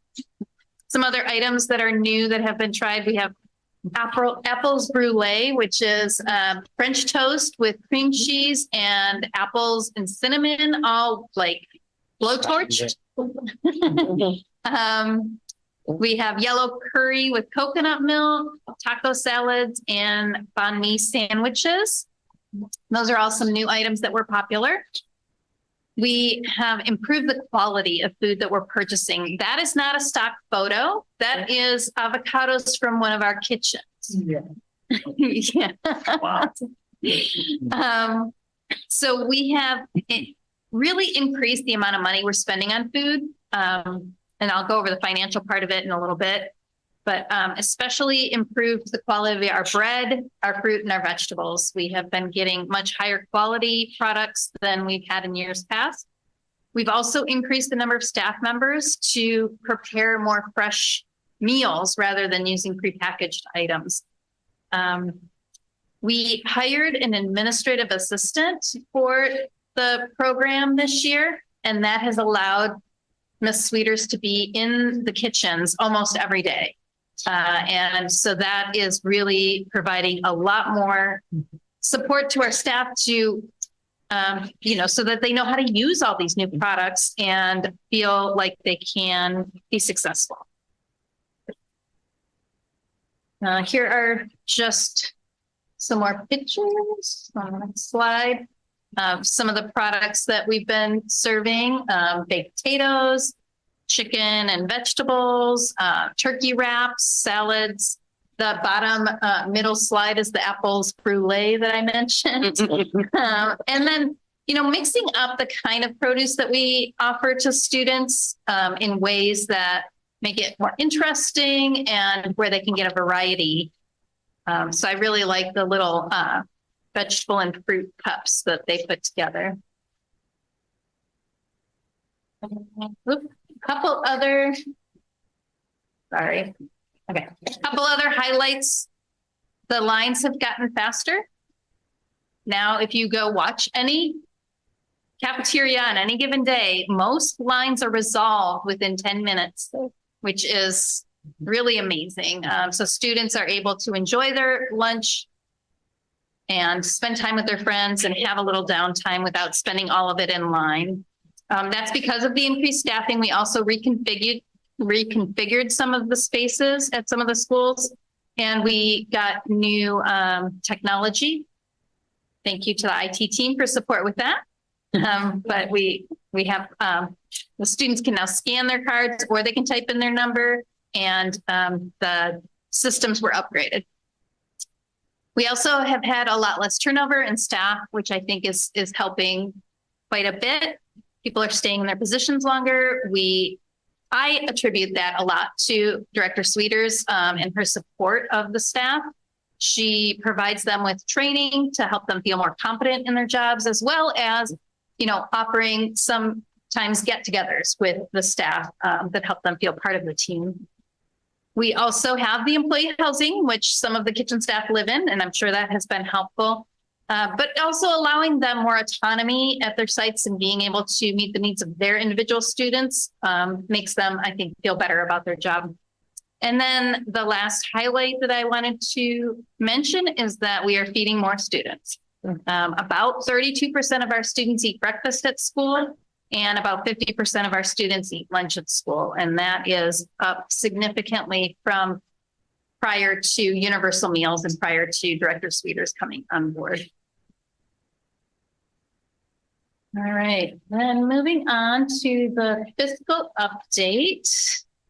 So this graph, I know it might be hard to see from far away, I apologize, but I wanted to show that historically, the program was losing money every year. It was being subsidized by the general fund. So all of the finances for the food service program happens in a separate fund, a nutrition fund. It's Fund 13. And so in 14-15, the program cost about $1 million, and that was subsidized. It had a deficit of $172,000 that came from the general fund. So that's how you use that graph.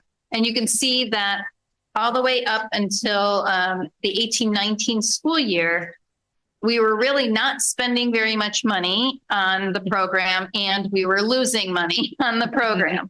And if you looked at the products we were serving at that time too, it was also not very high quality or attractive to kids. And we were only serving, should have looked it up before we came, but I would say like 35% of students ate lunch daily. So in 1920 is when we hired a food management company, somebody to come in and run our program, still our staff, but somebody else to run our program, and that was Chartwell's. And that improved the quality, and it greatly increased the deficit. So that was not a success. We spent about $655,000 of general fund money subsidizing that program. That was a little bit of that was because of COVID. We went out in March and we ended up starting to feed the community. But a good chunk of that deficit happened prior to the pandemic. It was just not a good model for us. Then in 2021 is when we were not in school, everything was remote, and all of this food service program was provided to the community at large. And that year, the deficit was covered by COVID funding.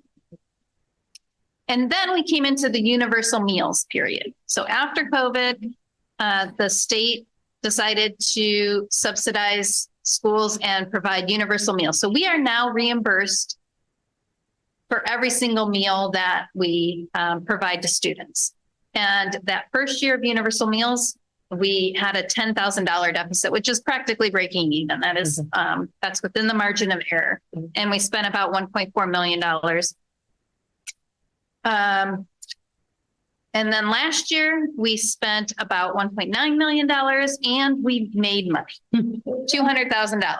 Now, we don't want the program to make money. We want to reinvest that in improving the product and improving the experience for students. And so this year, the budget shows about $2.5 million as an estimate of how much we might spend. I think it'll come in a little lower than that.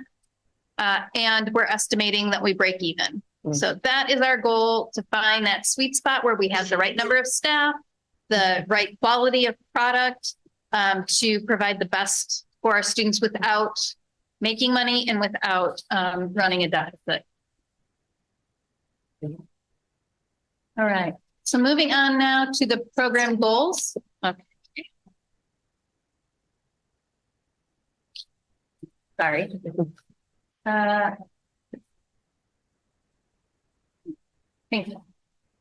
This is the Oceana staff making the apple brulee. I know, I should have brought some. If Danielle was here, she probably would have brought some. So our goals for the coming year are to increase student input. With our new admin assistant, we have added QR codes to all of the cafeterias, and that is a way for students to provide real-time input. It is not being utilized that much, which I take as a good sign. It means that people are probably pretty happy, because usually it's negative comments you would get. But we do want to make sure that students know about how they can provide input, and we want to improve that input.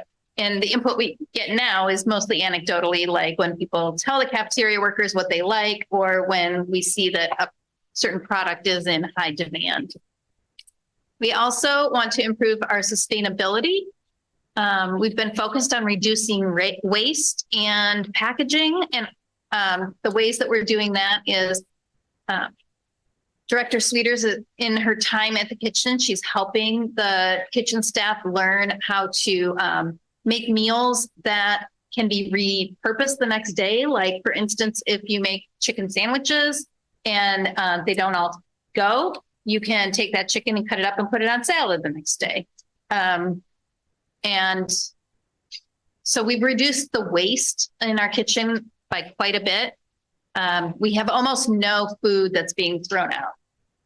And then packaging, we have reduced quite a bit too. We used to use a lot more plastic, and we're using a lot more cardboard and cellophane and tinfoil that takes up a lot less packaging. But this is still an area that we'd like to improve on. And Director Sweeters and I are going to a county event at the end of the month that will hopefully help us learn ways that we might be able to improve.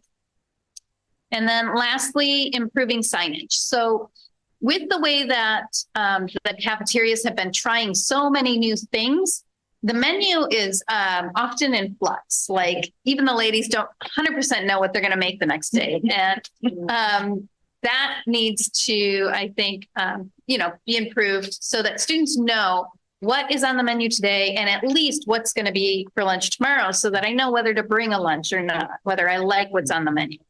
So right now they handwrite the menu each day, and we're looking into getting electronic signage so that it can be typed in big, bright, where people can see it. And also will include at least the current day and one more day at a minimum. So those are the goals that we're working on. And I think that's the end of the presentation. Thank you. Opening up for any questions or comments. Go ahead. So I want to make some comments because I personally work at the cafeteria. So I actually have been seeing those improvements. I've been working at the cafeteria since almost the start of the year. and I did see like kind of like the panorama of like the view the students get at the start. It was like they said, not that good of quality food. Like it's almost like the food that they gave out in middle school. But now like they showed those fruit cups and veggie cups. Those are so good. Those are so good. I would totally recommend them. But yeah, it kind of like brings brightness to the place. It cuts the attention of kids to eat like more veggies too, because it's like attractive to, they look pretty. If you saw in the image, they look very pretty. And also I've seen like the different types of food they'd be giving. They'd be trying some things out. Some things don't work, but some things are really success. Like the taco salads were successful. I remember Danielle just coming up and saying, we have this new product, show it to kids, tell them to try it. And we like ran out. And the next day we made more and they ran out, and we kept like increasing because it was like the kids liked it and they were asking for it. So yeah, it's like we're now giving like food, like they said, better quality, and the kids are liking it. So it's also involving like for them to eat, which is important. So they like pay attention more in class, because if they have like, if they're hungry, it's more, it's kind of like they won't be able to pay attention as much, because they'll be thinking like, oh, I'm hungry and I want to eat, or what should I go get after school? It's like they're actually paying attention in class because they ate. And let me see if I don't forget anything. I wrote it down. Okay, yeah. Also, when they mentioned the program was making money, and they said that instead of like that they didn't want to make money, that, or if they did, they're gonna use that money to get even better quality products, which is actually very exciting because I've seen the changes and you guys are doing a great job actually. I'm very happy to work there and give that food. So yeah, I like the comment, and also the write the menu thing that we are like doing it manually right now. I'm doing that job right now because as a Spanish and English speaker, they want me to write it in both languages. So yeah, I'm doing that right now. So having like electronics, like they mentioned, it would just give me like time to help more in the kitchen, like get out the milk or make things look prettier, you know? So I think everything is going pretty well, and keep it going. Excited. Thank you. Yes, go ahead. I'd also like to say that I think the cafeteria display at Oceana is also really good. It's a real improvement from last year. I think the salad bar was a recent development, and it's been hugely popular. A lot of kids go there to get lunch every day. And I think the packaging also is very, I think it appeals to a larger audience when it's not just in a plastic tin or an aluminum tin, but the cardboard or paper plates that they have. I think a lot of kids really like that because it's more of a like, I don't know, it just doesn't look like it's from some like company. It looks like it's really made there, and all the kitchen staff are so, I just want to say they are so nice. They help a lot with the ASB events that get put on. They're super easy to communicate with, and access to the kitchen is very easy. So I am very thankful for that. But another thing I also really wanted to mention was I think we have food suggestion sheets on the doors of our cafeteria, which I just noticed them recently. I don't think a lot of people know about them, but I am very thankful that those are there because it just made me feel like, wow, they actually want to pay attention to us and what they serve us. So if there's any way to like publicize that more, I think it would get a lot of people even more excited for lunch than they already are, because I saw the lox bagels. They looked really good, even though I didn't get one because they were all out. So it looked really yummy, and I was sad that I didn't get one, but maybe next time. And I think the suggestion sheet is really good. I will definitely be writing things on there. Yeah. Thank you. Anyone else? Thank you so much for pinch hitting here. I wish I could thank Ms. Sweeters in person.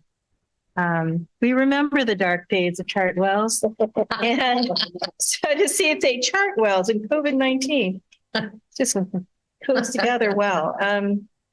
Yeah, my daughter, all 4 years, she never ate the school lunch.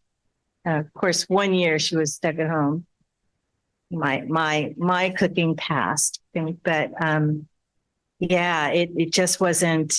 I'm just so overjoyed that our students are excited about the food, and thank you so much for all your comments here. Yeah, it makes a huge difference because, as you know, every time the students complained about the food, and we've gone through different cycles of, what can we do to make it better? And this I'm just overjoyed with the news that you brought. Thank you. Cool. I just want to know from Natalia, what's on the menu for tomorrow, Jeff? Yeah. Do you know? Not to put you on the spot or anything, but since you mentioned you're doing the menus, I was kind of curious. I look at the menu when I enter and I write it. Very good. Well, I just want to say, we have come a long way. Yeah. And I'm just so grateful to be where we are today. Thank you so much. I just want to know if they'll feed board members if we come over, because some of that stuff looks pretty good. Yeah. Absolutely. You guys have an open invitation. Sweet. All right. Yeah, that Thank you. walkthrough, that was supposed to be. Okay, so unless there's anything else, I'm going to move on. Thank you so much, Deputy Superintendent Van Ramparts, for their reports. I'm very happy that we have put in the work in our food program because it's a huge part of education. Moving on to our action items. The first item in action is Resolution 2023-2024/6, resolution declaring a climate emergency. And I first want to apologize. I did not see you sitting there when we started the meeting. And if I had, I would have asked to have it moved up in the agenda so we could have gotten to it earlier, because our action items are always at the end of the meeting. So my apologies. Thank you for hanging in there. And now I'm going to turn it over to Superintendent Preston. Thank you. Yes, so I'm glad that you are still here. And I'm sorry that a couple of you guys had to leave, but I'm glad that you are still here. So as I shared earlier in the meeting, Timothy, who's here, and some other students with him came, and I'm sorry, I don't know your name. Trinity. Thank you. So Timothy and Trinity are still here, but they came to a meeting earlier in the year and asked that that they proposed that we pass this resolution declaring a climate emergency. And so we're doing this tonight. Climate change poses one of the most significant threats to our environment, ecosystems, and communities worldwide, particularly to our younger generations who will experience some of the most extreme environmental changes due to a warming planet. Originally proposed by students, this climate emergency resolution serves as Jefferson Union High School District's recognition of and commitment to taking action to improve sustainability throughout our district. And I just want to say that, I'm really, the school board and I are very proud that you students brought this to our attention. And I'm happy to propose that the board approve this resolution tonight. Thank you. I believe we have a public comment. We do. We have public comment from Timothy Lee. Come on up.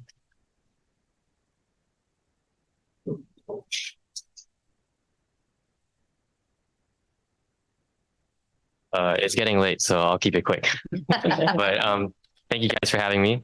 Hello, everyone. My name is Timothy Lee. I'm a junior at Summit Shasta High School. And today I'm speaking on behalf of a group that's now known as the Student Eco Alliance, which is a collective of students in the Jefferson Union High School District that have been campaigning for this resolution to pass, as Ms. Presta previously stated. So I'm speaking to you today to remind you of the importance of this resolution and what it stands for our community. But to summarize, the resolution acknowledges a climate emergency and commits to evaluating district operations, researching and implementing clean energy practices, collaborating with local partners, and integrating environmental goals into the curriculum. The climate crisis is not just an abstract concept for the future, it's affecting humanity right now. Climate change has exacerbated natural disasters and heat conditions that have displaced and harmed millions already. And those most affected are those in marginalized communities, such as people of color and queer groups. And in light of the impact of climate change, it's essential to note that San Mateo County is actually California's most vulnerable county to sea level rise, according to multiple reports from many different nonprofits and other associations. And in time, the impact of sea level rise will directly affect our community, especially those who live in Pacifica, where Oceana and Terra Nova are. The 2015 Paris Agreement set the 1.5 Celsius threshold, which is the goal of keeping global average temperatures under 1.5 degrees Celsius more than pre-industrial levels by the year 2100. If we are to ever meet this goal, we all must collectively take action now, including our school district. In the wake of climate change's adverse effects, we must include everyone in building climate resilience. This resolution opens the door to those possibilities. Collaborative efforts are required to reform our district's ways. We must improve our operations' impact on the environment and our carbon footprint. We must integrate climate literacy into our curriculum, and we must train climate resilience in the next generation, and that starts with our students here. So also, we conducted a survey, and of the 118 students that we surveyed randomly, 98% of them said that they actually wanted more climate curriculum in our schools. So together, let's lead, inspire, and instill values for a healthier, more sustainable, and just future with this resolution. Thank you. Thank you. Thank you. Opening it up for any comments or questions on the resolution? Yeah. Yes, go ahead, Trustee. Grateful that we're doing this, and it's just looking at the resolution, one of the bullet points saying that we are committed to research and implementing best practices for clean energy as it modernizes facilities, and makes me think about what we're doing now with the new adult education and district office building, with it being net zero energy buildings, so that we are making headway in that. So yeah, thank you for bringing this to us, and I'm grateful that we will be passing this evening. Yes, go ahead. I just wanted to say, as a youth climate ambassador, that program has helped me learn so much more about how climate change is impacting this community in particular. And I'm really glad that there are people out there, especially students, who are working to introduce these things to school districts. And I myself, and I know others who in the Jefferson Union High School District who want to help with stuff like this. So yeah, I'm glad that you guys are sort of publicizing it, and I can't wait to see what you guys have next. Yeah, go ahead. So I just want to say that I think this is a actual very important topic that's not often talked, because I remember a few years ago, like around, I think 2020 or 2021, like not many people talked about it, and they were saying, oh, nothing's going on. But now that we let the time pass, we are actually seeing the consequences. We can actually feel it, feel the sun, like being more like stronger. So I do believe it's a very important topic we should actually talk about and try to do something, because like this is the place we're living in, and our generation will like determine how like other generations will be living. Thank you. Anyone else? Yes, Timothy, thank you. Not a lot of youth like you, taking on the big task of climate change like that. So, I appreciate you and your team putting in the effort and all the hard work into educating your peers and educating us on what you want to do and how you want to do it. And it's quite the undertaking, I think. And I think it starts, with people like you at a young age, trying to tackle that. You know, it's something that I think that we need a lot more help with. So I think by, you know, starting young and really digging into this and recruiting people like yourself, I think we stand a good chance of trying to figure this out. So I appreciate your efforts. Good job. I also want to thank you. I remember when you and the other students came to Student Advisory Council and really got the discussion going. And I really appreciate all the hard work that you've all you've put into this and been so diligent. It's very important. I think you probably, as a young person, I just feel like the younger generation knows how vital it is. And even just to pass a resolution like this means something. It's really important. And I'm glad that you brought us to this. And it really gives me hope that we've got student advocates aiming high like this. So thank you. So I just want to say, I go back to when I stumbled on the petition on Instagram, and I was unaware of it until then. And it's having someone who's done petitions against other organizations, and I always feel like this is a good grounding for me when it happens to something that I'm a part of. That it's part of the governmental process. We need to hold our institutions accountable for the things that they should be doing. So I'm happy that you engaged us in this way, and then I hope you continue to do so. A few years ago, I woke up and the sky was orange, right? It was already, COVID was a huge crisis, but the climate crisis that happened before that was happening, and then what happened when we were all in our homes, and to see the impact that we had when we all were not driving, when we all were being less wasteful because we were staying home, and how much gains we got from that. And so trying to find a balance of being active in our lives and doing the things we need to do without, in the process, destroying the earth, especially for future generations. I don't want to wake up again to another orange sky. As someone who has a family, including myself, who is asthmatic, I moved to Daly City because of the fog, and it helps clear the air. And now it's incredible in my lifetime to see not as many foggy days. That I look at old pictures and I'm like, I remember what it used to look like. And I shouldn't be saying that about something that's key to the environment and this, the ecosystems in this area. And so it needs more people like you who will continue to fight. I hope that you will continue to do this. I hope you run for office one day. That this is how it starts. Holding people accountable and then also being a part of the process. So I don't know what grade year you are, but come back and check in and see how we're doing with the resolution. And I hope you continue to grow the group that you have so that it is sustained when you all graduate and move on with your lives. So thank you so much. Yes, I just echo all those sentiments. I'm very proud because I've known Timothy since he was a little boy. So I get to brag about that. But I also want to acknowledge, can you share the names of the other students that were here with you tonight?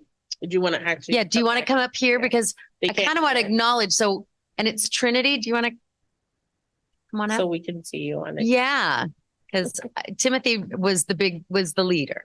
I think of this, but there were a lot of you who came. So did you want to, or maybe introduce the student groups and at least the kids who are here with you tonight as well?